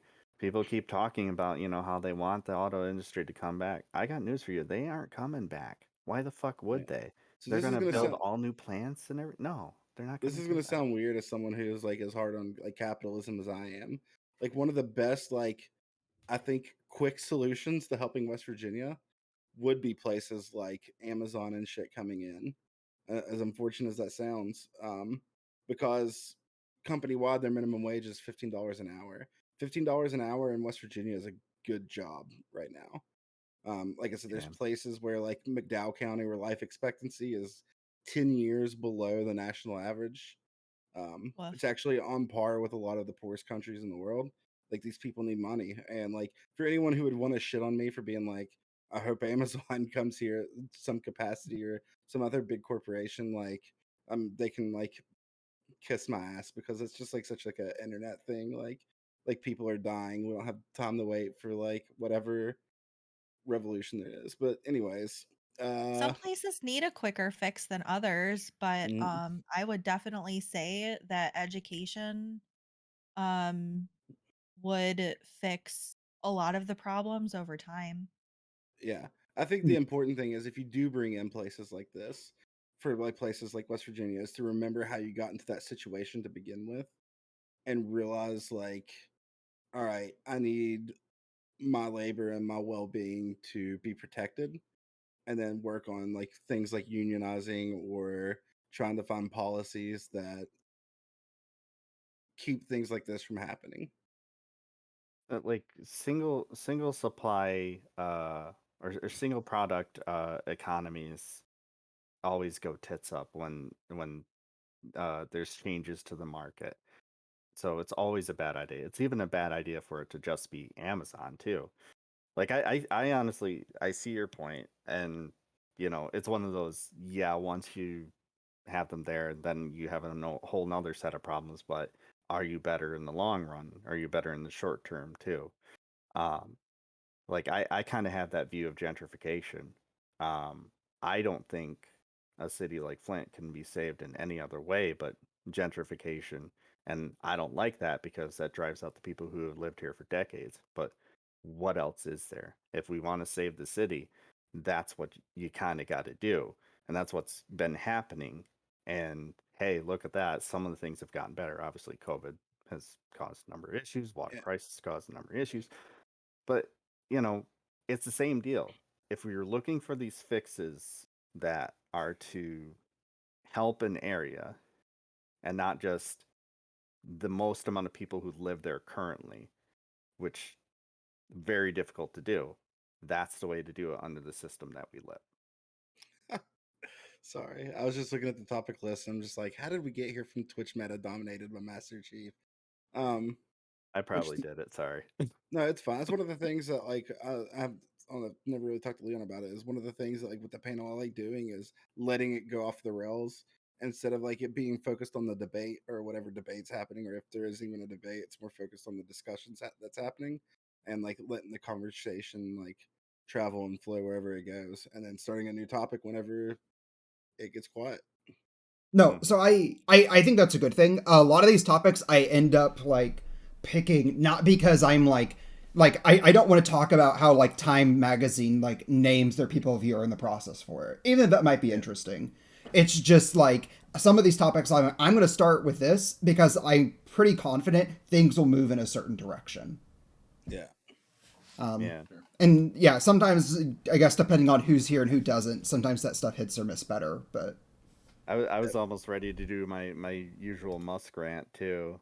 Like, and if that topic comes back up, you might hear it. And I yeah, feel like I hit on a lot of the stuff that I said I got from hearing you talk about Musk actually, mm, because I actually brought up the what happened in Flint, and I brought up mhm, the diver, and fucking asshole.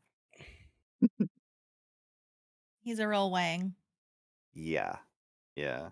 Thanks for using my city to scrub fucking uh your fucking image and then not actually do what you say you're going to do.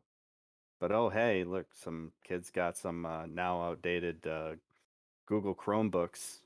So good job. Hope you make a ton of money off of that filter that you're developing out of Kettering, asshole. I did look through like the Wikipedia like list of like Times people really fast. So it's Wikipedia, so there's your grain of salt. Apparently, they do try to pick people that have had a big influence on the world, not necessarily people that had a positive influence. Which they That even is like true, went yeah. back and they did have like Hitler and Stalin were like people of the year back in like I think the late 30s or so. I was kind of memeing about that, but it is true. But it's kind of presented like this positive thing, and it's like you got to kind of remind people that it is, I guess, for some people, but is it is it really? Mhm. And I would say what impact, just to bring it back to this topic, because this is what I wanted to say. What actual impact did he have this year? He was on SNL and Dogecoin, and yeah, that's I it. mean, I would say it's a cultural impact, big time. I think he had a big cultural impact. Yeah. I'm He was in the So news did often. COVID. Yeah, Had a give COVID wait. person of the year. yeah, When did he have his true. baby with the wild name? Was that last year or was that this year? I can't remember. That was last It year. was a And the couple years COVID ago, tweet I was last think. year too, right? Oh, was it? I know I was streaming politics at the time. Yeah, I I think it don't even was know last how, year I don't then. even know how to say the kid's name, but I think they call him like Asher or something. Uh, when did Elon Musk have a kid? That was big news though. Yeah, I guess I'm curious for Mark Monkey, like who's your nominee? for somebody that actually had an impact this year. Yeah. Um, It's 2020. I gotta think. Oh yeah, I mean, I just feel like if you're so strong that he hasn't done anything, surely you probably have someone on the top of your head, right? A couple ideas floating around in my head, like Donald Trump had a pretty big impact, I would say. Yeah, I Oh think yeah, he won he 2016 for much the yeah he same won reason that 26. Elon won, right? Huge Mhm. Yeah, impact. Biden won it. Biden and Kamala won it last year. I think it was like both Yeah. of them won it. Yeah, I think they traditionally give it to the president every 4 years.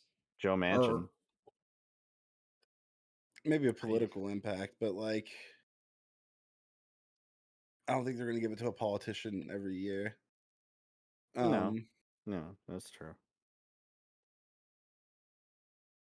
Um, I'd have to really think about like who it was that made like the most impact this year, because for the most part, it's just been dealing with COVID. So, what chance has anybody really had to have an impact? I guess. Yeah, and we could say Yeah. like the COVID. I think I looked in the Ebola fighters in 2014 actually got Person of the Year, just like the group. So I think like we could actually, I don't know, maybe there was some thing we could say for like all the doctors and the medical staff fighting. It's just it's always hard, right? Because I think that like at a certain point, at least from their perspective, I think if you just go like politicians or some like general group every single year, it's almost like it's like a little bit too cliche, right? And almost every year it's a politician, right? Because they will have some of the biggest impact. yeah. I don't know Well, if he counts, but what about Fauci? I feel like if um, he would have got it, he would have got it in 2019. Yeah, so this year. every year, except for this year, for some reason, they do have a list of like runner up. They didn't do one this year for no given reason. But Anthony Fauci and the frontline health workers were runner up for last year. Mm-hmm. Oh. I'll give it to him this year. I mean, oh, also, okay, another point.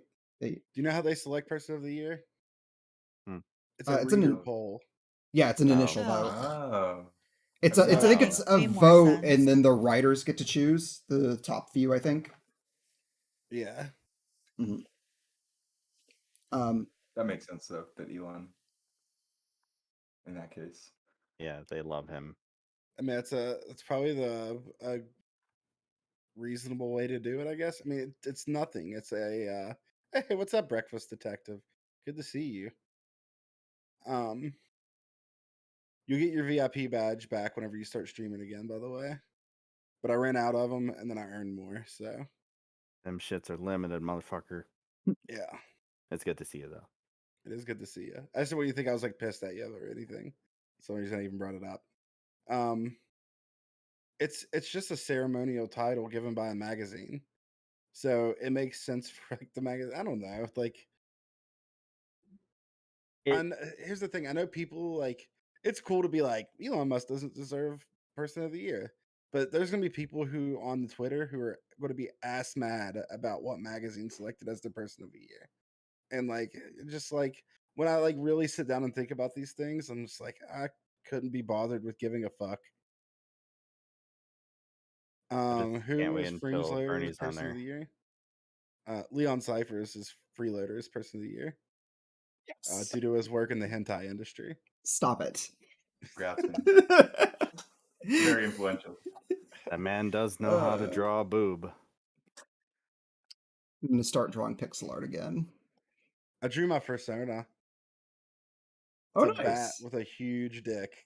Okay, It is. I It's in my believe you. Discord somewhere. You don't have I'm to. I don't have Freems. to see it. I believe you. I'm Freems the big dick bat. I'm glad you found yourself in that. Thank you. Me too.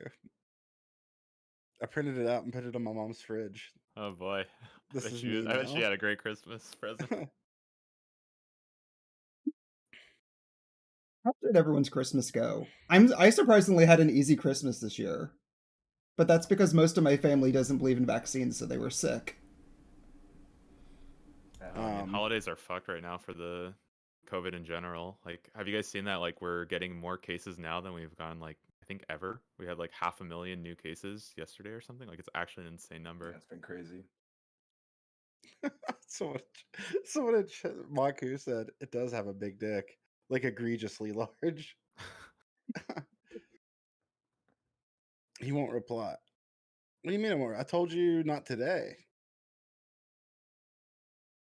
Terrible way to get on a panel is to go to it while it's going on And and bitch demand to about be not on getting it. on it. I thought they were fine with it. I thought they were like, "Oh, okay, that's fair." Unless they message me in Discord and I'm missing it. No, okay, I think it's fine. I'm gonna misread something.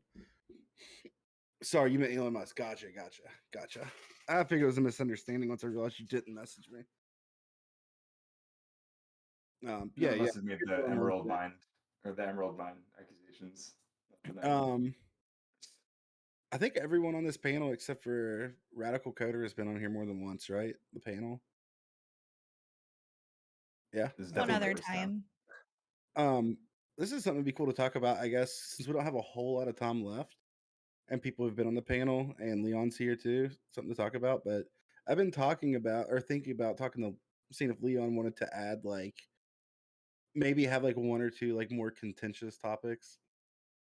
I don't know what you think about that. Depending on what you mean by contentious, maybe? Like that could like spark a little bit of a debate, I guess. We have debated on here, but A little bit, but I don't think like it's all been like pretty like chill and kind of friendly. yeah, I I don't know. The reason why Well, I'm that's just asking, the atmosphere. yeah, Yeah, and I personally I like that. I don't want to get to like because we've both run the panels where people get on and Mhm. fight, and that was Yeah. terrible for my mental health, and I'm worse off than I was a year ago or two or whatever. Contentious topics. 9/11 was good? Question mark. Oh That's no. up to him. This is definitely a nice change of pace considering what I've bet the kind of panels that I've gotten used to going on like politically provoked all the time with Yeah. all writers screaming at me all and then calling me slurs and stuff. It's pretty Well, nice I and definitely relaxing. don't. I don't have a lot of interest in moderating debates that are contentious or Mhm. like hosting them. But Yeah, well, Um, what do you guys think about a white ethno state, huh? What are our thoughts on that, guys? I'm kidding, Radical Code. I don't want to put you through that. I know that it's hell on earth. yeah, so like, I was just wanting to get opinions of people who've been guests on like how you guys feel about like this format of I more like the chill. conversation, chilled talk. Than it does get heated occasionally, but I don't think it ever gets. I mean, Double Shine got dogpiled once, but Listen, I love that stuff. I just match the energy of who's around me, you know. So if like yeah, if people want to go hard, then like, hey, we can fight and stuff. we've only had one person rage quit, and it was over an anime topic. God, the anime one. That was the most. That's been the most heated episode How do of. you rage quit talking Yeah. about anime? It's a long Hey, story. I almost Because rage some quit people when he have had 5 terrible people sitting here, opinions. yeah, saying that they don't think anime is good. I almost rage quit too. I didn't know I had a bunch of dummies in the room. Wait, I never said that. I mean, me and Leon are both pro anime. Yeah, you guys were cool, all right. The others, though, they were saying that we deserve the gulag. Okay.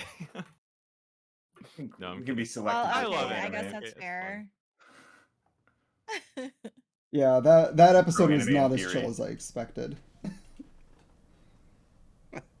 Um, Chat's I pretty There's an spicy right anime now. for everyone. I'm just gonna say that. If you Yeah, don't I like agree anime, with you that. just haven't found yours. I like some anime. Yeah, that's fair. I'm watching through Fire Force right now. If you Only ignore watch all the hentai fan now. for if you ignore all the fan service, it's actually really good. More fan service, the better. You'll love Fire Force then.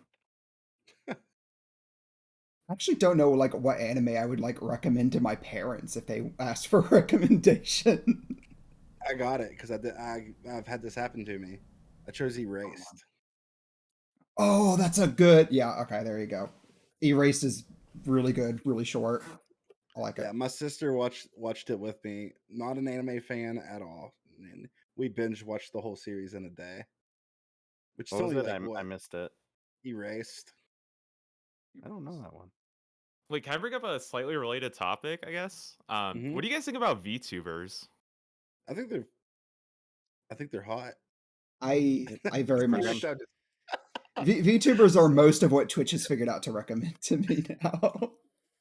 Did you watch the most recent? Does anyone watch Mizkif? I saw highlights.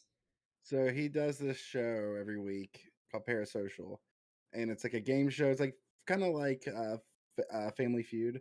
They did one episode that was Degens versus VTubers, and those VTubers are the ones that he had on that show. At least are very very witty. They're very funny. I don't know what do you mean? How do we feel about VTubers? Do you have an I issue with just them? listen. I know a lot of people feel very strongly about it. I'm kind of like 50-50 on it right now, so I could get swayed, but I do feel weird I'm about like VTubers going onto like political panels to debate. It kind of makes me that's why I've generally, unless I know the person pretty well, I've generally had like you have to have a cam rule because it's not fair for people to be putting out like their political ideas and stuff and being able to shit on like while other people are more at risk with whatever jobs, personal life, and then you have like a cartoon character come on and be fascist as fuck and there's no repercussion because they're hidden. They're super anonymous behind a cartoon character. Those are definitely the kinds of VTubers that I find the most frustrating. But I mean, the idea of someone like not wanting or like wanting to present themselves in like a streaming context and not wanting to have their actual face tied to it, I totally understand that in and of itself. And so like I don't fault anybody for that inherently. But I guess I would agree with you. Like if you know, like if someone can like if a VTuber is kind of created this a space for themselves and like their name is attached to these opinions that they're putting out, then I mean that's some degree of responsibility or whatever to it. But yeah, there's obviously also a lot of the ones who just go on use a cartoon so that they can say the most abhorrent shit that they can possibly imagine. Yeah. And that's frustrating. Yeah, I'm not a big fan of that. But like if like somebody's wanting to use like a big titty anime avatar to play some Genshin, like I'm for it. You know? I don't need an anime avatar. Fair enough. Okay, yeah. Last topic is Italy real? No. Can't be Well, Italy. wait, have you ever Not actually much, seen Italy? No, that's how I know it's not real. No, it's just Well, an that's why I extension of think Spain. Just as an extension of Spain with less speaking spicy of food. Spain, let's revisit it. Let's revisit a topic. Let's revisit something that happened in the past. Mark, do you know where I'm going with this? Uh-oh. I have I no mentioned idea. Spain. Oh, Think, my okay. child. Oh my god. I Mark do one love that clip. Mark one time asked if there's a difference between Spanish and Mexican food. I Oh my asked God. what was the difference between them. Yo, but you asked it in a way of that was the what I asked is what you were asking, but you just give them the exact words. Kind of like, what's the difference? Yeah. That was a highlight of my old panel Doomer hours back in like what 2019, 2018. I can't remember. I think it was 2019. We went over Yeah. all my old clips. Also, clips that I found. Leon, you guys might surprise you. We had a right winger on my stream, and Leon, you went harder than what you like to say that you did. I think I already know who you're talking 'Cause- about. Yeah, I don't know why I did that. It was Sheepdog. I know why, And like, because he Yeah, it was Sheepdog. well, we does talked that about to it one people. other time, and I'm going to give you guys the context of this here in a second. There used to be this right wing streamer named Sheepdog, and he used to come on my debate panels. Actually, I should probably give him some sort of thanks because those are the first panels I did that like kind of got bigger. Because I think I was the only one that would like let him come on it.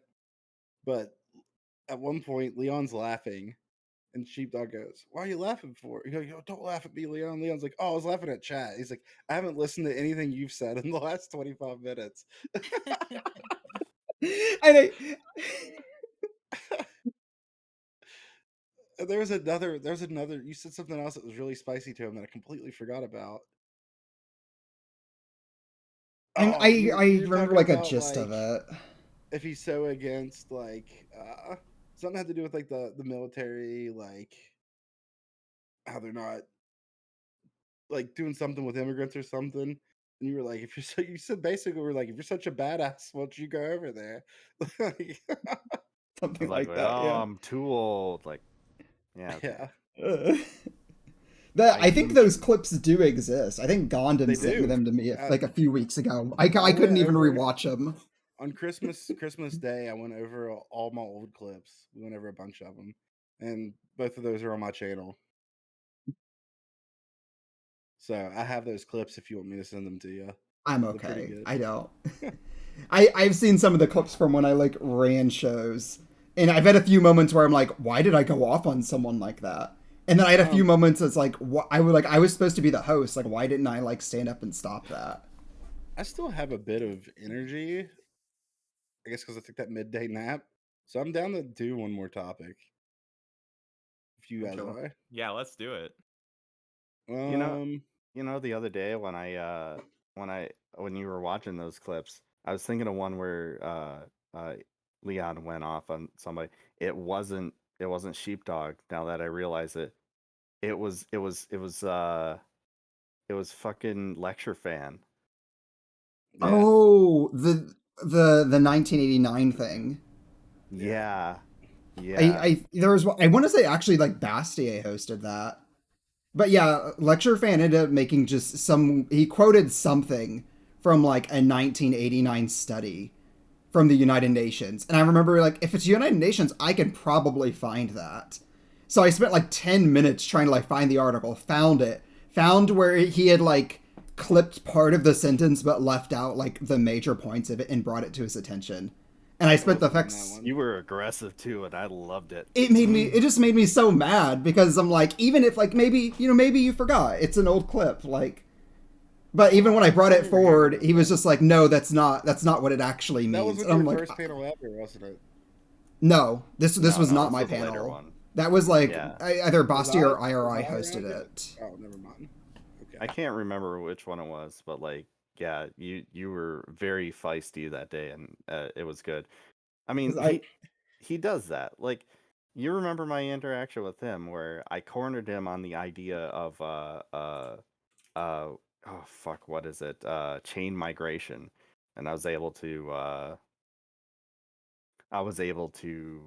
um like give him all the definitions of what it actually meant and explain to him how if it worked the way that he said it did, it would take like 10 years to get an entire family over to the US. And he was just like, no, you're completely wrong on that. You see, this is how it actually happens. And I'm like, but it doesn't. It literally doesn't. You're just lying. And he got mad at me.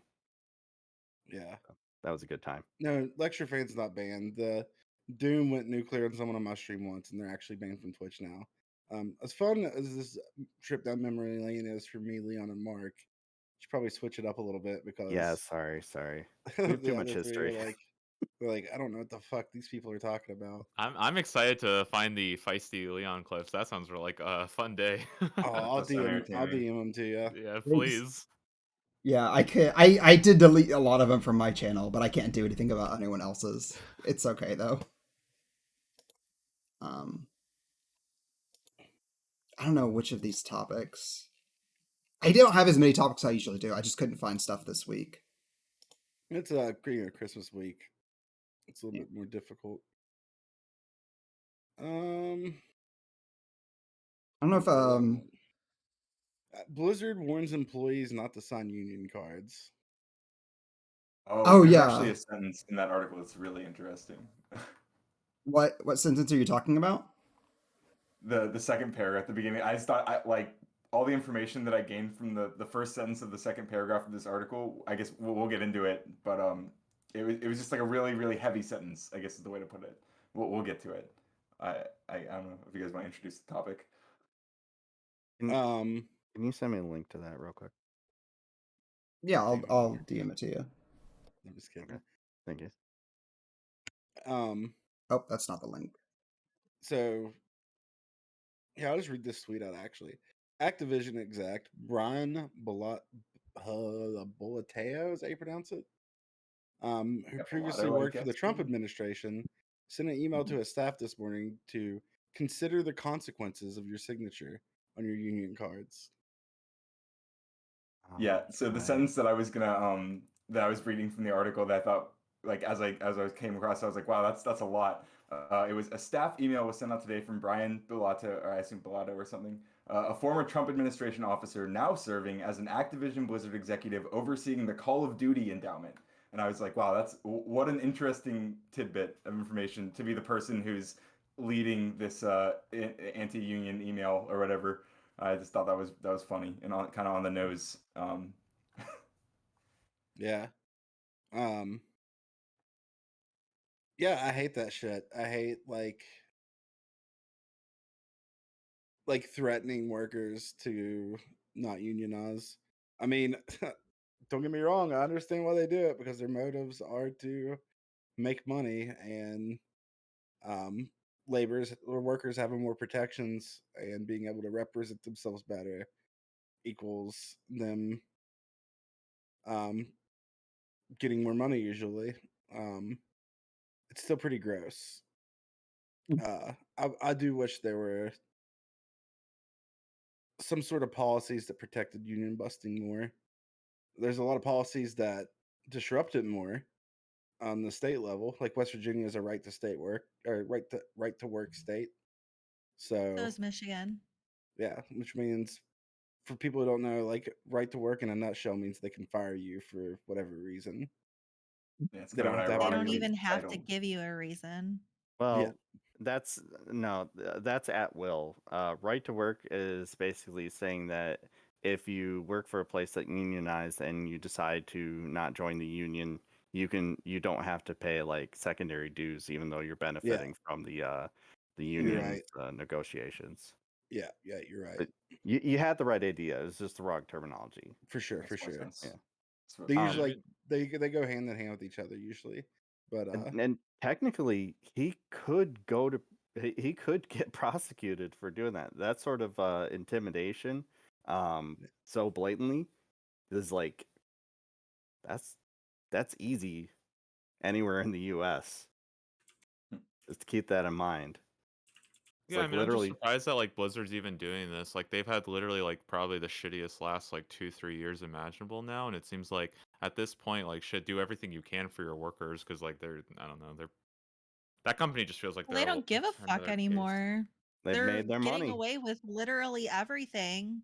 Well, they're not getting away with it. I think their company is Well, losing a Are lot of, they? at least in the public eye, it does seem. I could look at like their numbers and stuff like that, but it does seem like that company's been on a downward trend for quite a while now. I mean, I Um, know a lot of streamers that aren't even like political Andes that won't play Blizzard games right now in like solidarity with the workers. Like, I mean, isn't Asmongold one of them? Isn't Asmongold like at least not on his main channel?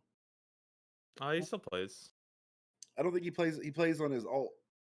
Yeah, but she doesn't stream on his main at all right now, from what I understand. Right, right. But I think his plan is to not stream it on his main channel. What does that really do, though? Um, I would say like with games, especially like World of Warcraft, um, their content creators drive a lot of it. That's why even in their commercial, whenever Vanilla came out, it was all streamers in their commercial. But Mhm. he's still playing it. For sure. I think there's a big difference between like his $14 a month or $10 a month, whatever he's paying to play the game, compared to whatever he's streaming on his main channel, and it's getting the exposure that from like tens of thousands of viewers, maybe even hundreds of thousands if you consider the people who come in and out. But yeah, it's not. That's a good point Doom made too. Actually, it's not his brand anymore, and like his Okay. brand now. Asmongold is way closer associated with Final Fantasy 14 than it is World of Warcraft now. just a better That Um, game. that it, has us- seemed to take it over. it is a fun game. I need to get more into it. I haven't got to dive in it like I have. It's the first MMO I played where when I was playing it, I wasn't like, this makes me want to play WoW. Like even with New World, I was like, this makes me want to play WoW. But with Final Oh, Fantasy Jesus, 14, no. when I was playing it, I never felt that way. I was like, this is pretty fun. I know that I'm there was a so glad that comment. it's It could. different than WoW because I have like PTSD from playing World of Warcraft. Yeah. I know that Pokimane made a comment maybe like a week or two ago where she basically said that like if you like she basically said like streamers should probably not be playing Blizzard games anymore. hmm And then that I feel like that got a lot of backlash.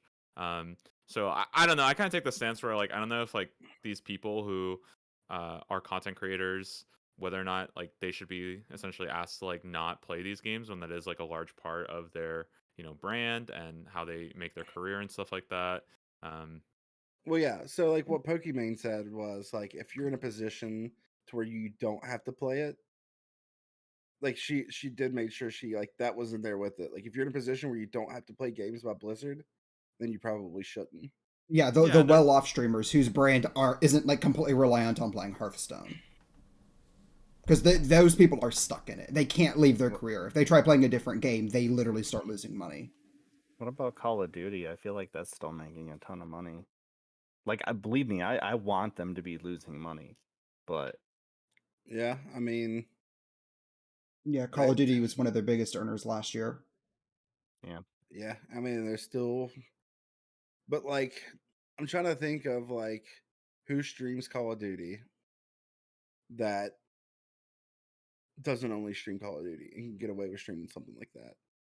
I mean, I guess like Courage and Nade Shot and those dudes stream Call of Duty, don't they? But I think they've been like playing Halo. But I don't think they would have any plans on not streaming Call of Duty right What now. is Honestly, the reason why a lot of the people aren't playing Call of Duty is because it's out of season until February. What does Nick Merckx play? Probably Call of Duty, I would imagine. I don't watch Nick Merckx. I always forget he exists, just because I've never really watched him. I can't because he's Detroit, and I used to know somebody who used to mod for him, so Let's I get see. reminded.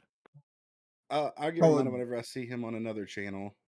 Like looks like he's been yeah, Call of Duty's his second most played game yeah behind lately. Fortnite. Oh wait, yeah, but his brand, I would say his brand is probably Apex, to the point where Apex like pays him to throw on like big tournaments and shit. We'll But say. I don't. Is that I don't know. this the one where like Trainwrecks couldn't play in their tournament? Yes. Okay. Yeah. I'm That was looking funny. through the categories to see like the most popular like games, Mhm. and I'm scrolling and I have not seen Yeah, I don't think a Call lot of of. Well, like I Duty. said, it's out of season right now. Whenever the Yeah. we'll see what happens whenever the what's it called, CDL comes back, the Call of Duty League. Yeah. Mhm. Then it comes back in February. Um, that's when you'll see a lot of people playing it. People running scrims and stuff. Is the Overwatch League coming back at that time too? Yeah. Here's the thing about Call of Duty. Call of Duty doesn't need streamers to exist like WoW does. I don't think, not to the same level. A lot of people play Call of Duty who don't even watch Twitch. But Which are is kind of the people case though dropping with it? like a lot of MMOs in general. I think MMOs are probably a genre that lives or dies by community, right? And then you can ask a lot of people who do play these MMOs, and overwhelmingly the reason why they quit has nothing to do with is the game bad or is the game good, but it's just I don't have my friends aren't playing anymore. That's not Yeah, quite the it's same in a very game like Call of community Duty. driven. Yeah, 100%. It's just different. The most popular Call of Duty stream at the moment is only streaming to 8.2K. Chump numbers. And that's probably like one person mostly.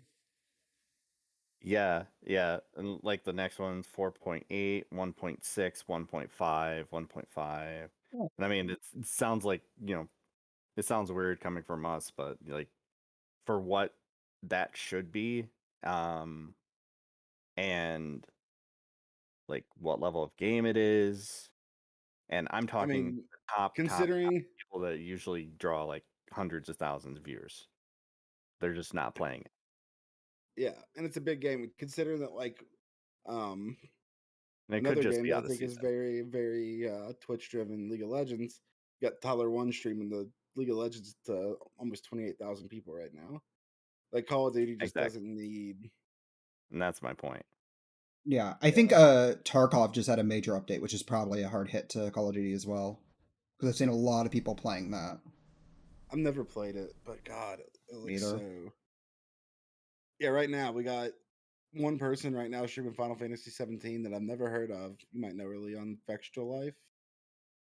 Streaming to 20,000 people right now. From what I understand about Do you- Extra Life though, is all their numbers are like giga inflated because they embed their link into like their website, which is like a Dark Souls wiki or something. Okay. So yeah, they get Oh, like I way mean, more views. if it works, Yeah. I, I don't know if I think that's like Gotcha. really unethical or anything, but No, and I'm not. I'm just saying that like that Gotcha. 20,000 number is it's It's very inflated. inflated. Gotcha. Yeah. okay, Let's okay. compare it to the top one for World of Warcraft. What did you say the number was for Final Fantasy 14? 20,000, but it's inflated. Yeah, I would say like Rich Campbell at 5.7 is probably a more fair representation of someone who's like a actual Final Fantasy streamer. Does it pretty frequently. Even then, the top one streaming World of Warcraft at this moment, 3.3K. Yeah, Yep. that's until I switch over to WoW. Don't do it to Right. yourself, There's- Reeves. Politics is probably less toxic than going to WoW. I Yeah, wonder what are like True. sorry, I was just like kind of thinking like what are other ways that you guys think like especially streamers who like maybe they depend on Blizzard games in particular or they like thrive on Blizzard games at least even if it's not like their only thing.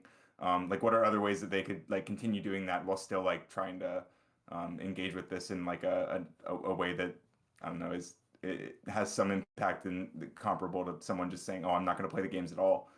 Like what would you guys like to see in that like domain? Well, I feel like personally, I don't even think that like I would expect them to like move away from it and stuff like that. But just more so, I think like you probably do have some responsibility at least to like speak up on this stuff, and like I don't think them continuing to play the game is like it's not like hypocritical or anything like that. But yeah, if you are playing one of these games and you do see the company doing stuff like that, I think like you should tell people like, hey, like this is stuff that's being bad. Like you don't have to like simp for them and be like, yeah, like it doesn't matter just because like your essentially career depends on it. But I do feel bad for a lot of these people when they see like a game like World of Warcraft like going to shit, and that's something that they've spent like a decade building their brand around. I mean, that must be really fucking devastating. Mm-hmm. Yeah, I gotta use the bathroom real quick. I'll be right back. Leon's in charge. Overwatch currently only has 2 streamers over 1,000, Yeah, I mean, and then swift drop off.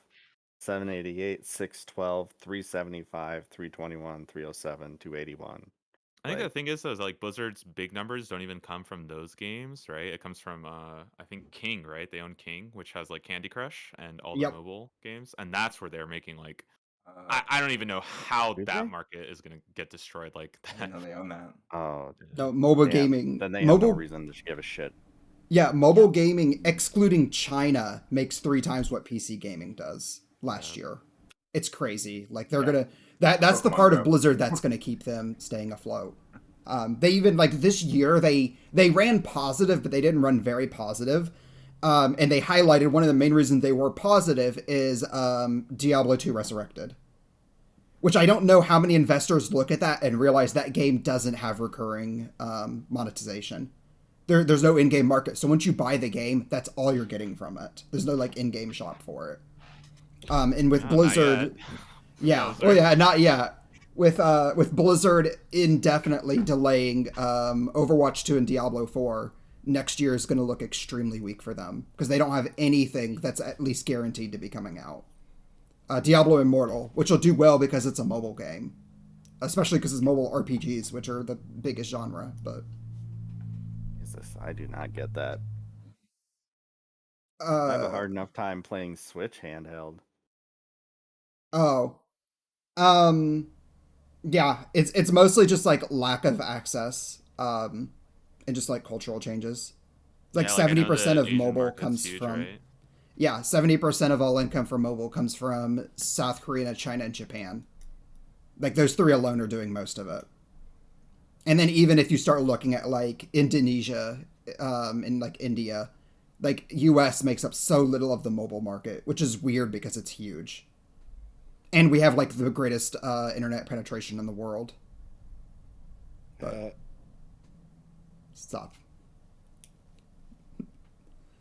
Yeah, mobile's gonna keep Blizzard going. If I stream to Blizzard games, unfortunately, those people have to keep going because that's their income.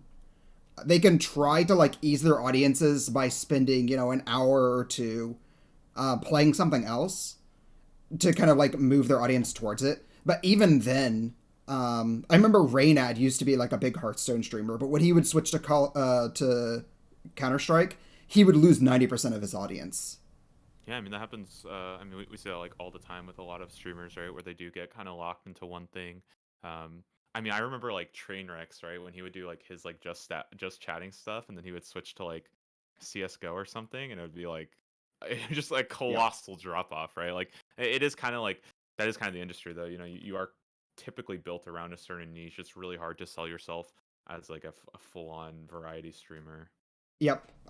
Even like Rafflegator, who's known for like VR chat, he's like met complaints that people want him to play other games, but he just straight up says he refuses to because he doesn't make money from it, and that's his income. He needs to play VR chat because he's completely reliant on it.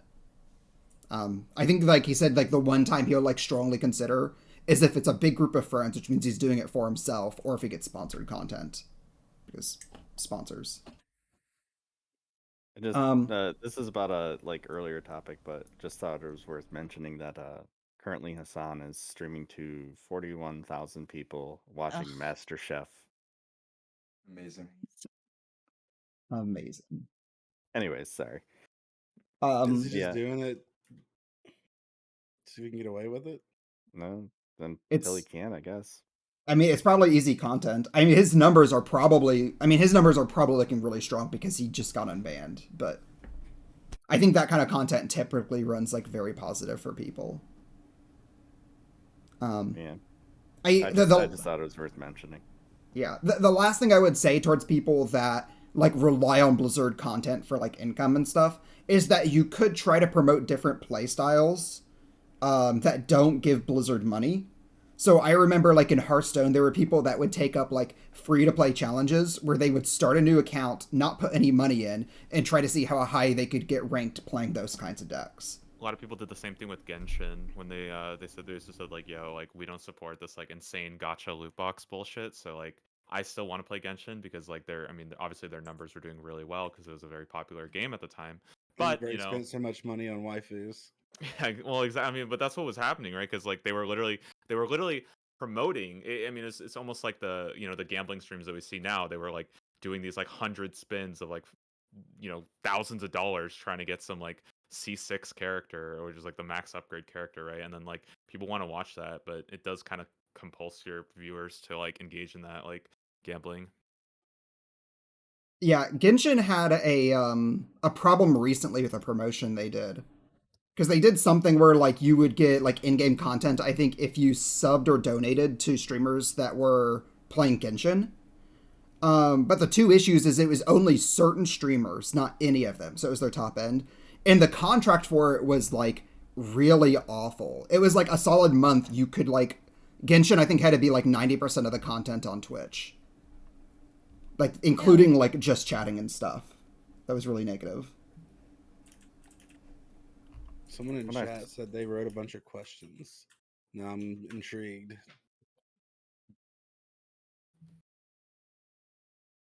Like, are there just math questions? Because if that's the answer, then no. Hey, I can help with the math questions. I was gonna say, do you guys maybe think that I don't know. I don't know the answer to this. Like, do you think that is what the things that Blizzard is receiving a lot of heat for, are these things so vile and so particular to Blizzard? Because it feels like to me that like union busting, for example, is probably a fairly common practice, and when we're talking about like asking streamers or anyone like who makes their living off these things, or whether or not they make their living, excuse that, like when we're considering whether or not these people should like continue using those games and stuff, like how many other companies like should we also be pushing people on, like is Blizzard so egregious, or is it just because they're so big? I mean, I've heard a lot of horror stories for sure, but yeah. Yeah, I think a lot of the criticism, there's a lot of criticism levied at Pokimane when she made that statement, right? Because, she's saying like, oh, you shouldn't play Blizzard games. Meanwhile, she's going to like the release of Arcane and promoting League of Legends. And Riot, I mean, they had their sexual assault allegations as well. They're definitely not free of all guilt. And I'm not trying to like again, it is definitely a tough question. I think with Blizzard in particular, it's just that they've had like a string of like constant events for like almost 2 years now, where it's just like, Jesus, guys, you gotta do something right at this point. Like, you can't keep fucking up every single month. Like, I mean, one of the people accused of sexually harassing somebody is literally their CEO. So yeah, and they did nothing to him, really. Oh yeah, they've stated they don't Didn't he intend step to. down?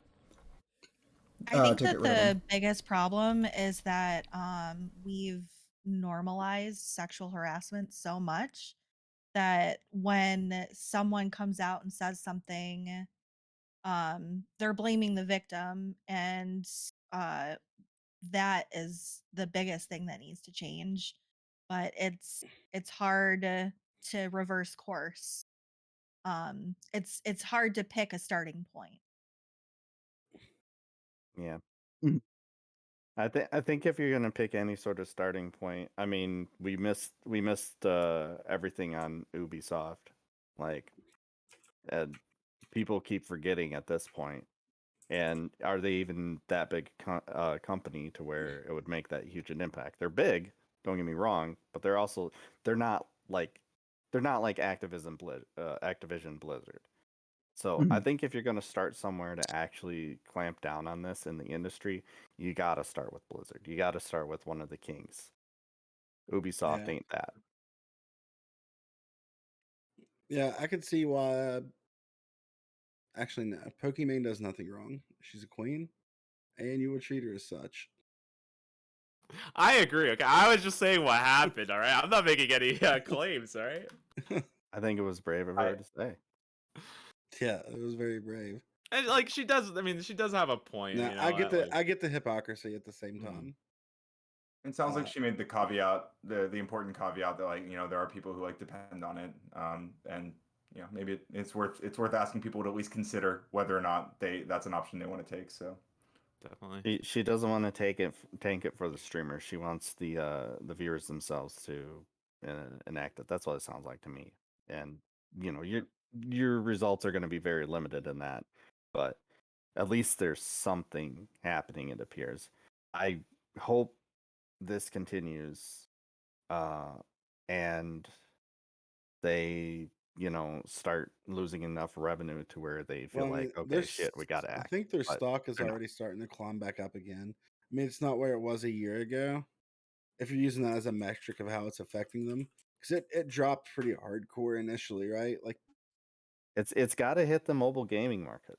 That's where it's got to hit. It's got to get people It who, like Leon was saying, it's got to be Yeah, mobile gaming but I in think order like the to actually mobile it grab game won't them. market is though. probably the most detached from this, right? And most importantly, I think a lot of people like don't even know that Activision Blizzard necessarily owns these, right? So they're not going to stop playing Candy Crush. And I'm not going to lie, I don't think like my 40 or like sorry, like my 55-year-old parents particularly care about what's going on in Blizzard at like union busting and whatnot. yeah. Mhm. Yeah. If they're anything like my parents, are like, So yeah, they probably deserved it. Exactly, exactly. over You the know, Yeah. last 6 months, Tell Blizzard them is broads where to down. be. Blizzard is Sorry. down 28% in the last 6 months. Yeah, they actually their market cap did get surpassed by Roblox. Roblox is now worth more than Blizzard, according And I to also feel stocks. But like Blizzard's going to be kind of like there's other things that are going to happen too that's going to affect their stocks negatively. I don't think Overwatch 2 is going to do well, for example. Um, like as much as I don't hate on the idea of some other people, I just don't think it's going to do well. Um, I don't a plan lot on of buying it at the moment. Mhm. yeah, a lot of And I people love aren't too Overwatch. excited with like the new Call of Duty. Um, Yeah, exactly. Yeah, it's not going to change shit. But I mean, nothing new. What meaning behind this is they don't really have anything new coming out that's going to affect them positively. I'm not saying Overwatch 2 is going to be a negative impact on them, but it's not having any new games coming out that people are clamoring to get. Like, um, a lot of people are upset with the CDL. A lot of people are talking about switching to Halo because of their issues with the CDL. So I feel like Blizzard is a big company that I could see dying over the next 10 years. well, also especially because I think Riot is essentially taking the Blizzard model of like making the best in every single genre. You know, they're coming out with a fighting game. They're coming out with an MMO soon. Once those hit the market, I don't know. I like they right now they have the most successful MOBA. I think Valorant is kind of I think it's surpassing CS:GO in general now. And then Yeah. TFT is like the premier auto chess right now. Like you don't see anyone playing like Dota 2 and I'm auto not gonna chess lie, anymore. 90% of the games I play right now are made from Riot. I Yeah, play exactly. I play Valorant, I play TFT, I play it on my phone even. Um, I play League. I play Wild Rift on my phone. Um, so Yeah, Maybe I'm being Riot's. hypocritical too with Blizzard, but I don't Yeah, know. Riot's on top of the market. There's no reason to disbelieve they're going to change. It's just how do they push like Valorant and even TFT forward, which I don't think they've done enough to push TFT. So this is subjective too. In my opinion, I feel like Riot is making good content. Like the games are fun, Valorant's fun, Arcane was a fun show to watch. Arcane was Um, amazing, yeah. It so was- now, like looking for, oh sorry, I didn't mean to interrupt you. No. I cut you off. Don't even worry. But like going forward, I don't see why. Like when people are looking at like their new fighting game that's coming out or their new MMO that's coming out, people are gonna like if Blizzard was to come out with something right now, people would look at it with a skeptical eye right off the bat. Mhm. Oh damn, Conga tripped me up there. So Riot, because I always talk shit on League. So Riot makes good content. Freem said League of Legends is good, confirmed. I always made the joke I that do like Valorant. no one ever says I like playing League. They say I play League. But regardless, like when those new games are coming out, people are going to look forward to them and look for them in like a positive eye. They're like, oh, I'm excited for the new Riot games coming out. With Blizzard, like every time they come out, it's like, oh, this is going to suck ass. I am actually really skeptical if Riot will ruin Project L or not on release, but they haven't released enough info. I think they're going to release it poorly though. That's my like current prediction for it. Is Is that that the the MMO? fighting game? That's no Project L is the fighting game. Okay. My thought is because the fighting like League of Legends and Dota and everything are very like dominated by the publisher, and that's typically how like shooters and MOBAs are. But fighting games aren't like that, right? Fighting games competitively are done as a community. When you go to a fighting game tournament, there's usually like several games that are being played there at the same event. Right, which you would never see that. You would never go to a tournament and see them playing like Call of Duty and Valorant and Overwatch at the same place. But fighting games operate differently because they're so community based, and I don't expect Riot Games is actually going to give up hosting and operating rights for its IP that much, considering they've pulled back League of Legends so much over the years. It is interesting. That's one thing I've always thought was cool about like the FGC, for example. Like, it's the fighting game community, right? Like, there's not like a sure there might be like a first person shooter community, but yeah, like you said, it's usually based like there's like a Call of Duty community, a Halo community. Maybe there's some, you know, crossover, but like not super specifically. Yeah, that's one of the things I was actually thinking about getting someone like Andre on, because I know Andre has a history in fighting games, into my like little podcast I'm wanting to start and ask him about that, because I'd like to get like someone who's actually in the community's opinion on that. Yeah, I mean, Super Smash Brothers kind of has the same problem where even Super Smash Brothers is a very popular fighting game, but in the FGC, even it suffers because, like Melee in particular is like the only one that still needs to haul around like these big ass old CRTVs, right, and GameCubes, whereas everyone else can run on like an actual modern day console. And also, a lot of Super Smash Brother players don't play other games. So, when you're running an event like Evo or something, a lot of these other people who are playing like Street Fighter or Tekken, they're gonna sign up for like 4 or 5 different ones, and then you have the Smash Brothers player who are just there for Smash, and that's not really what they want. Yeah. I was just gonna Damn, add I that just heard Melee also has the problem of being like just one of the worst games like the worst game in the series easily. So Jesus, buddy, do you want to fight on that one? We could go hard. not in Melee, I'd lose in that. Any other, if we won't fight in any other Smash game. That's why I don't like it. 'Cause that's the only one I'm not good at. So it's the only one I that don't actually requires think you to Melee's the be best game. actually skilled. The rest are just RNG shit shows. That's what everyone says before they lose to me in any other Smash game. I don't know. That's Here's a hot take. Smash Brothers isn't a fighting game; it's a party game. That's For the way I you. play it. Yeah, I feel like that's there's nothing party about it. No, everyone seems to be fighting. Yeah, I've lost way too many controllers to call it a party game. Okay. You've never lost. Are you kidding me? You never broke a controller for fucking Mario Party or anything like that? Well, I Oh my have to. God, Okay, but that's Mario probably my Party is a personality. fighting game. True. That's the hot take. Yes. Mario Party is the one where you Mario- actually fight IRL and lose friendships. I think The- Mario Kart can count as a fighting game. I mean, you throw items at each other. Like, there's a case to be made. Fight racing. The only Fight- game it that is. I think there's only 2 games that my wife has thrown a controller at me from, and it was Mario Party, and the other one was Portal 2. Oh, the Man. co-op. Yeah. So one of my friends How'd you cracked me fuck upside. that up? I had a friend hit me upside the head with a controller, for Tony Hawk Pro Skater Underground. Such a good game. Yeah, I actually used to be very very good at Tony Hawk. I downloaded the new one and it's I got- super fun. Yeah, it's such a good game. Like if you like the old Tony Hawk games, like I'm glad they kind of made like that retro remastered game. Mhm. It's really fun. It's so fun.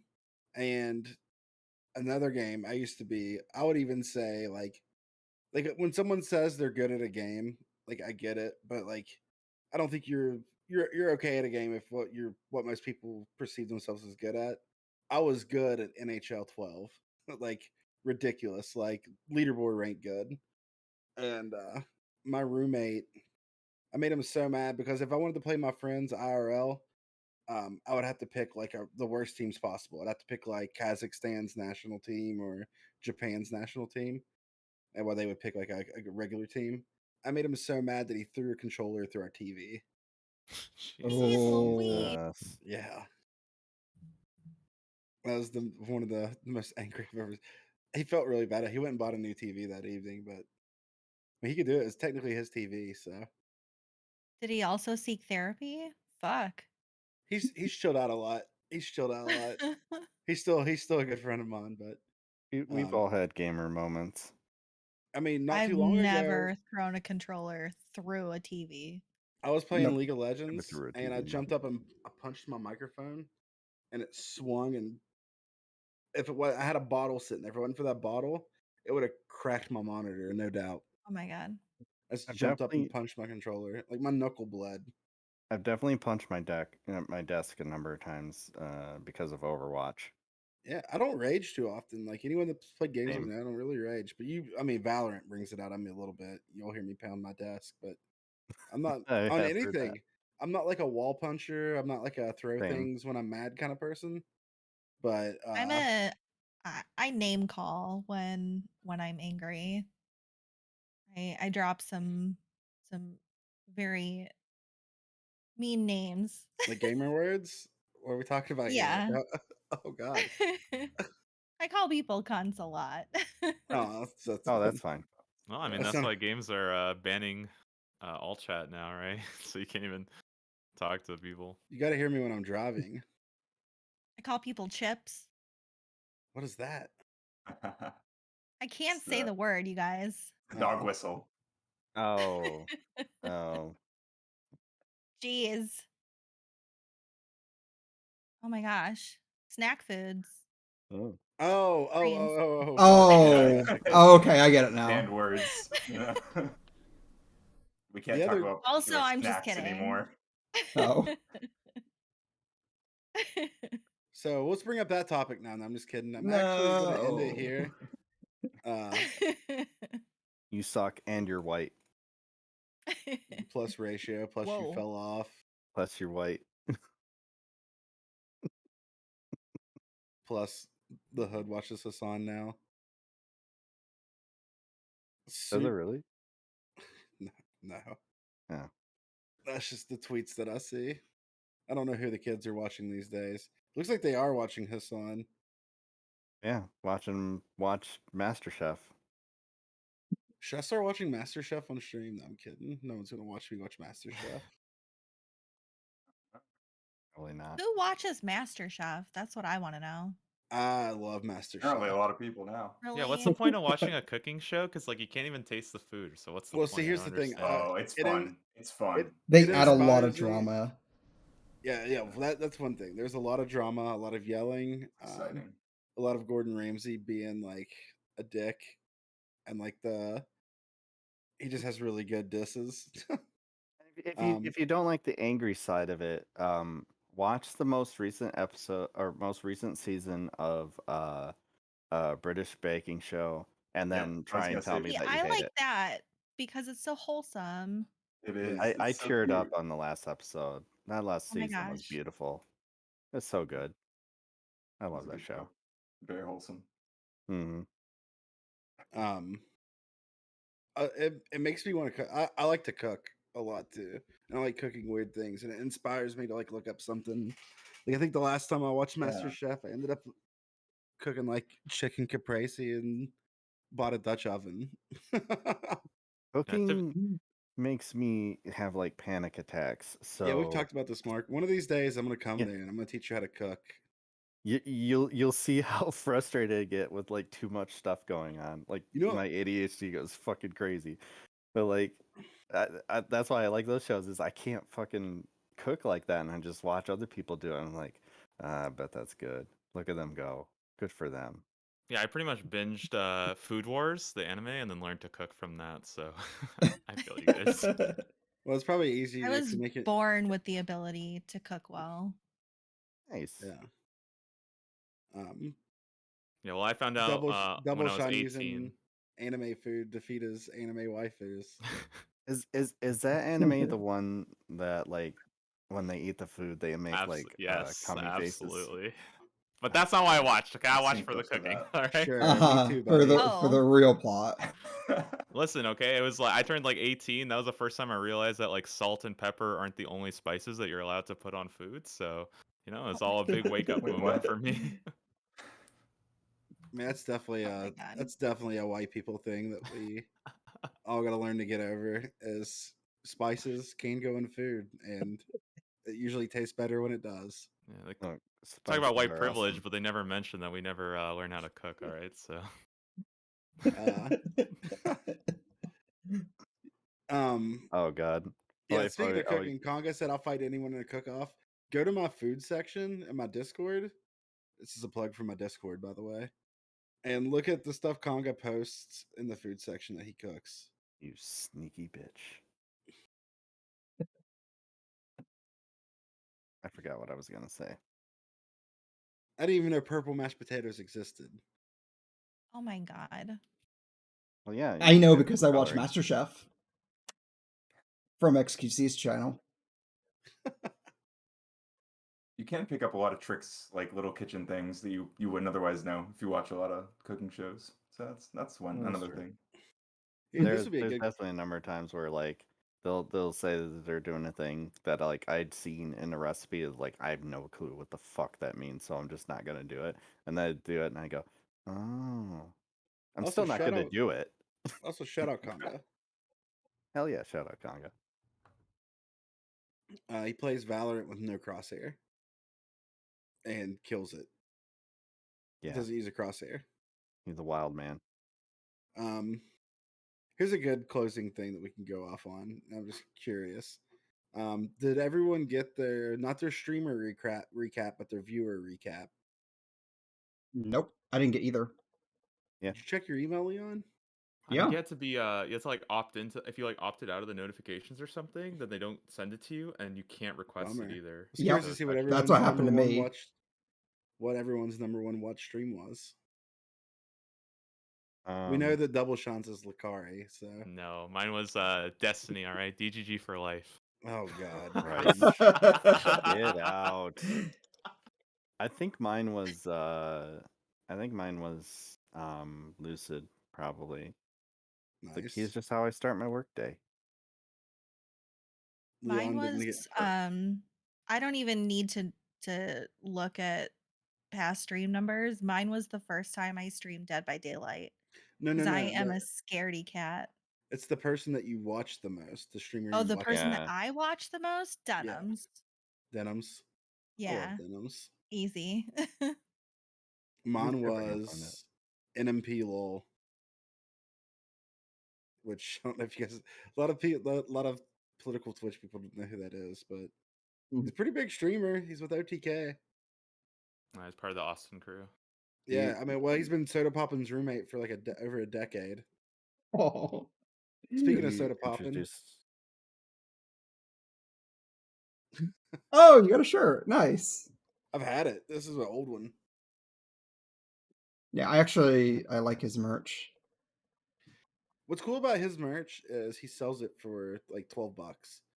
He says it's an ego thing. He's not trying to make money off his merch. When he goes to TwitchCon, he wants to have more people wearing his merch than the other streamers. Yeah, he pretty much Just sells like- it at cost if you use his Yeah. promo code POOR. Yeah. Amazing. But he also sells a Yep. like $100 cashmere sweater, which is like a meme, but he still sells it. You want to know who my second most watched streamer is? Let me guess. James. Is it Freeze? Is it me? Yep. I'm talking to him. Oh, poggers. Hey, baby. I don't know if I was anyone's number one that I know of. I think I left a lot of lurks on your channel, like overnight. I think that's part of why that happened, because like I know, like you do that for support. Yeah. So- My number two was, you probably guessed my number two. Me? Yeah, you and Leon could probably guess it. Oh, I was saying it was me, but no. No, it's not you. You stream at a weird time for me to be able to watch streams. Yeah, I know. I'm just kidding. It's Aiko. Yeah. Yeah, that makes sense then. I knew it was Yeah. somebody we knew. Yeah. All right, Anyways, I found my top watch channels. I'm sorry. okay, right let's before. see it. All right. So apparently, I've watched Prime Kai, Lumiru, Stardust are my top Hey. 3. Those are the ones I've spent the most time, well, at least listening to. Yeah, I'm into that. Love Lumi too. Lumi's great. Mhm. One of Lumi's these good. things are not like the other, though. You have Lumi between those two. It's like toxicity. I like the wholesome toxicity, vibes. Lumi. Yeah. I bounce very chaotically between the very wholesome sphere of like a Lumi stream and screaming at Nazis on Politically Provoked. So that's kind of my range, if you will. Yeah, it's have you seen the video clip of me and Lumi having a chug off? It's so good. No, but that sounds No. great. I'll have to find that. I'll send it to you. I got it bookmarked. Yeah, Lumi. They never stood a chance. No, it wasn't even close. Their face. Oh my god, it's so good. I need to make that into an alert. Yes, do I think that that. would be a great alert. I don't understand how anybody can drink like that, especially beer. Like I can't chug beer. Anytime I've done it, like I instantly vomit. Like I'm not even like drunk. It just comes back up because of all the bubbles. Yeah, that was really cool of like Lumi and touring to come here, and they did like the Moral March on Mansion with me, and then I actually watched some of that stream. Yeah. That was a great stream. Yeah. If you would have watched my stream later, you would have watched me and Lumi get very drunk. I kept trying to recap, like trying to check that out what was going on, and Glam kept just going like, are you gonna spend time with me? I understand you want to spend time with your friends. Let them spend time with each other. Well, at one point I was at the bar and I was like having them invent shots for me, and I was naming them, and I was naming them things like Moon Jelly and No. Mommy's Little Peg Champ and Jesus Christ. I'll make sure to order that next time I go to the bar. I'll see what they come up with. Mommy's Little Peg Champ is great. Yeah. There's a technique to drinking beer nonstop. It's not just that I can drink beer a lot; it's I can drink it very fast. You can like open your throat and just like breathe it in, sort of thing. Like Yeah. there's a technique to it. But I've to me, never like, been to able me, I to can it go to doesn't White Claw down pretty fast. Yeah. Well, I can like if I'm shotgunning I can shotgun a beer in like sometimes under 2 seconds. But usually around 2 seconds. Anyways, it doesn't matter. It's No, we're talking like general like cheap light beer, right? yeah. Well, no. The beer that I chugged in that clip with Lumi was an IPA. Oh, really? Jeez, that's just Yeah. a waste. What one? We they were on sale and we were buying pictures of it. It was a local one. Oh, okay. I might have heard of them. So like we were drinking it because me and Tori were getting pictures for really cheap. And Nice. yeah, like I said, people are like, wow, you can chug beer so fast. I'm like, yeah, my mom's so proud of me. She tells all of her friends. It works out. I make alcohol for a living, you know. All right. I'm gonna give you guys a chance to shout yourselves out. And we'll start. We'll get reverse order this time. So we'll start with Zath. Oh, I am Zathereth, Xathereth. I stream games mostly, Sunday through Thursday, between 8 and 9, depending on whether or not I have my kid.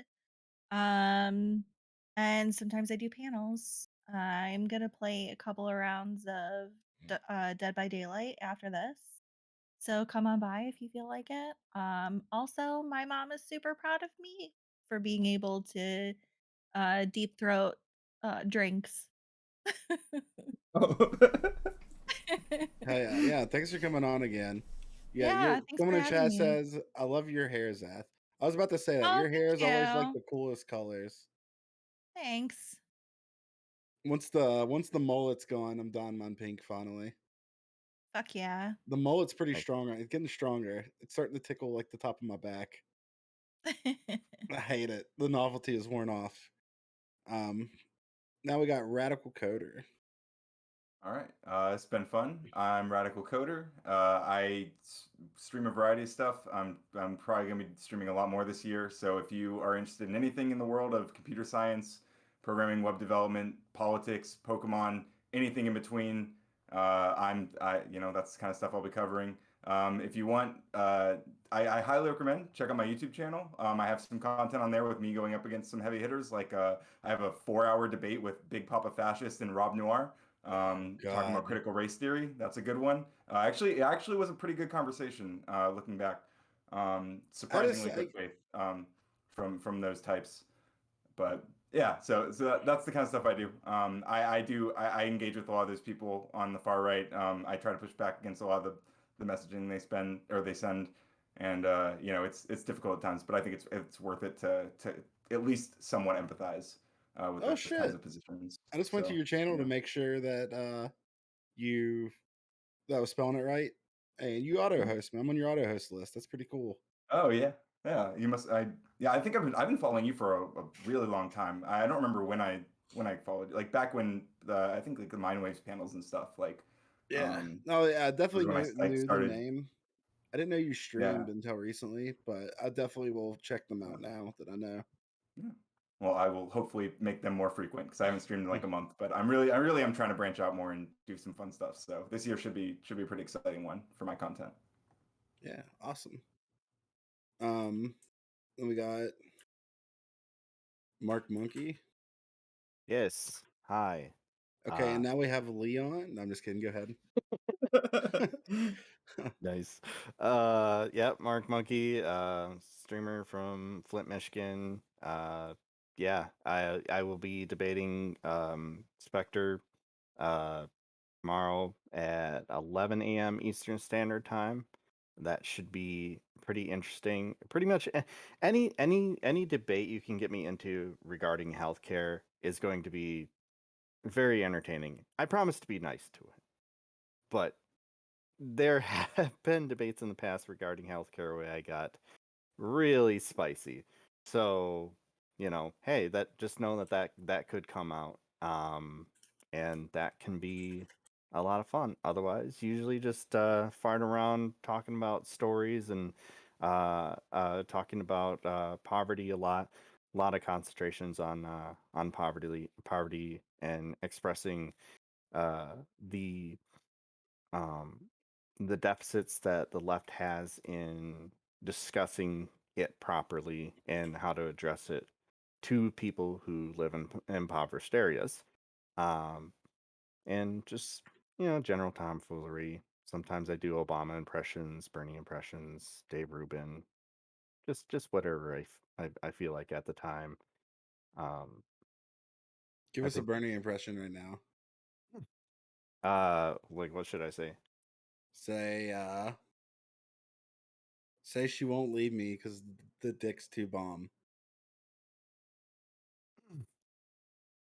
You know, Classic Bernie quote. I, I, I tried to leave her, and she won't leave me because the dick's too bomb. There we It's a go. bomb ass dick. Gotta watch out for the bomb ass dick. Why did I say that?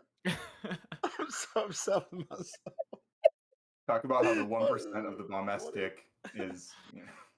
What is wrong with me? Only's in the top 1% of penises flying There it out is. your pants. Packing heat. It's pretty good. Don't defund the police in my pants. That's where the hate is packing. Thank you, Bernie. Then we got You're welcome. Double Sean. Yeah, what's up, guys? I'm Double Shine. I play games, and occasionally I yell at people over politics. If you guys like economics, philosophy, the culture wars, anything to do with those things, come check me out on Twitter and Twitch, Double Shine TV. Leon and Freems, thanks so much for having me. I love the cast tonight. I thought you guys were really fun to talk to, and I hope everyone has a happy holidays. Yeah, you too. I'll Happy go ahead holiday. Whoop whoop. and let Leon shout himself out Holidays. real quick. Like my co-host. Thanks everyone for being here as well. I'll be live tomorrow also at 11 a.m.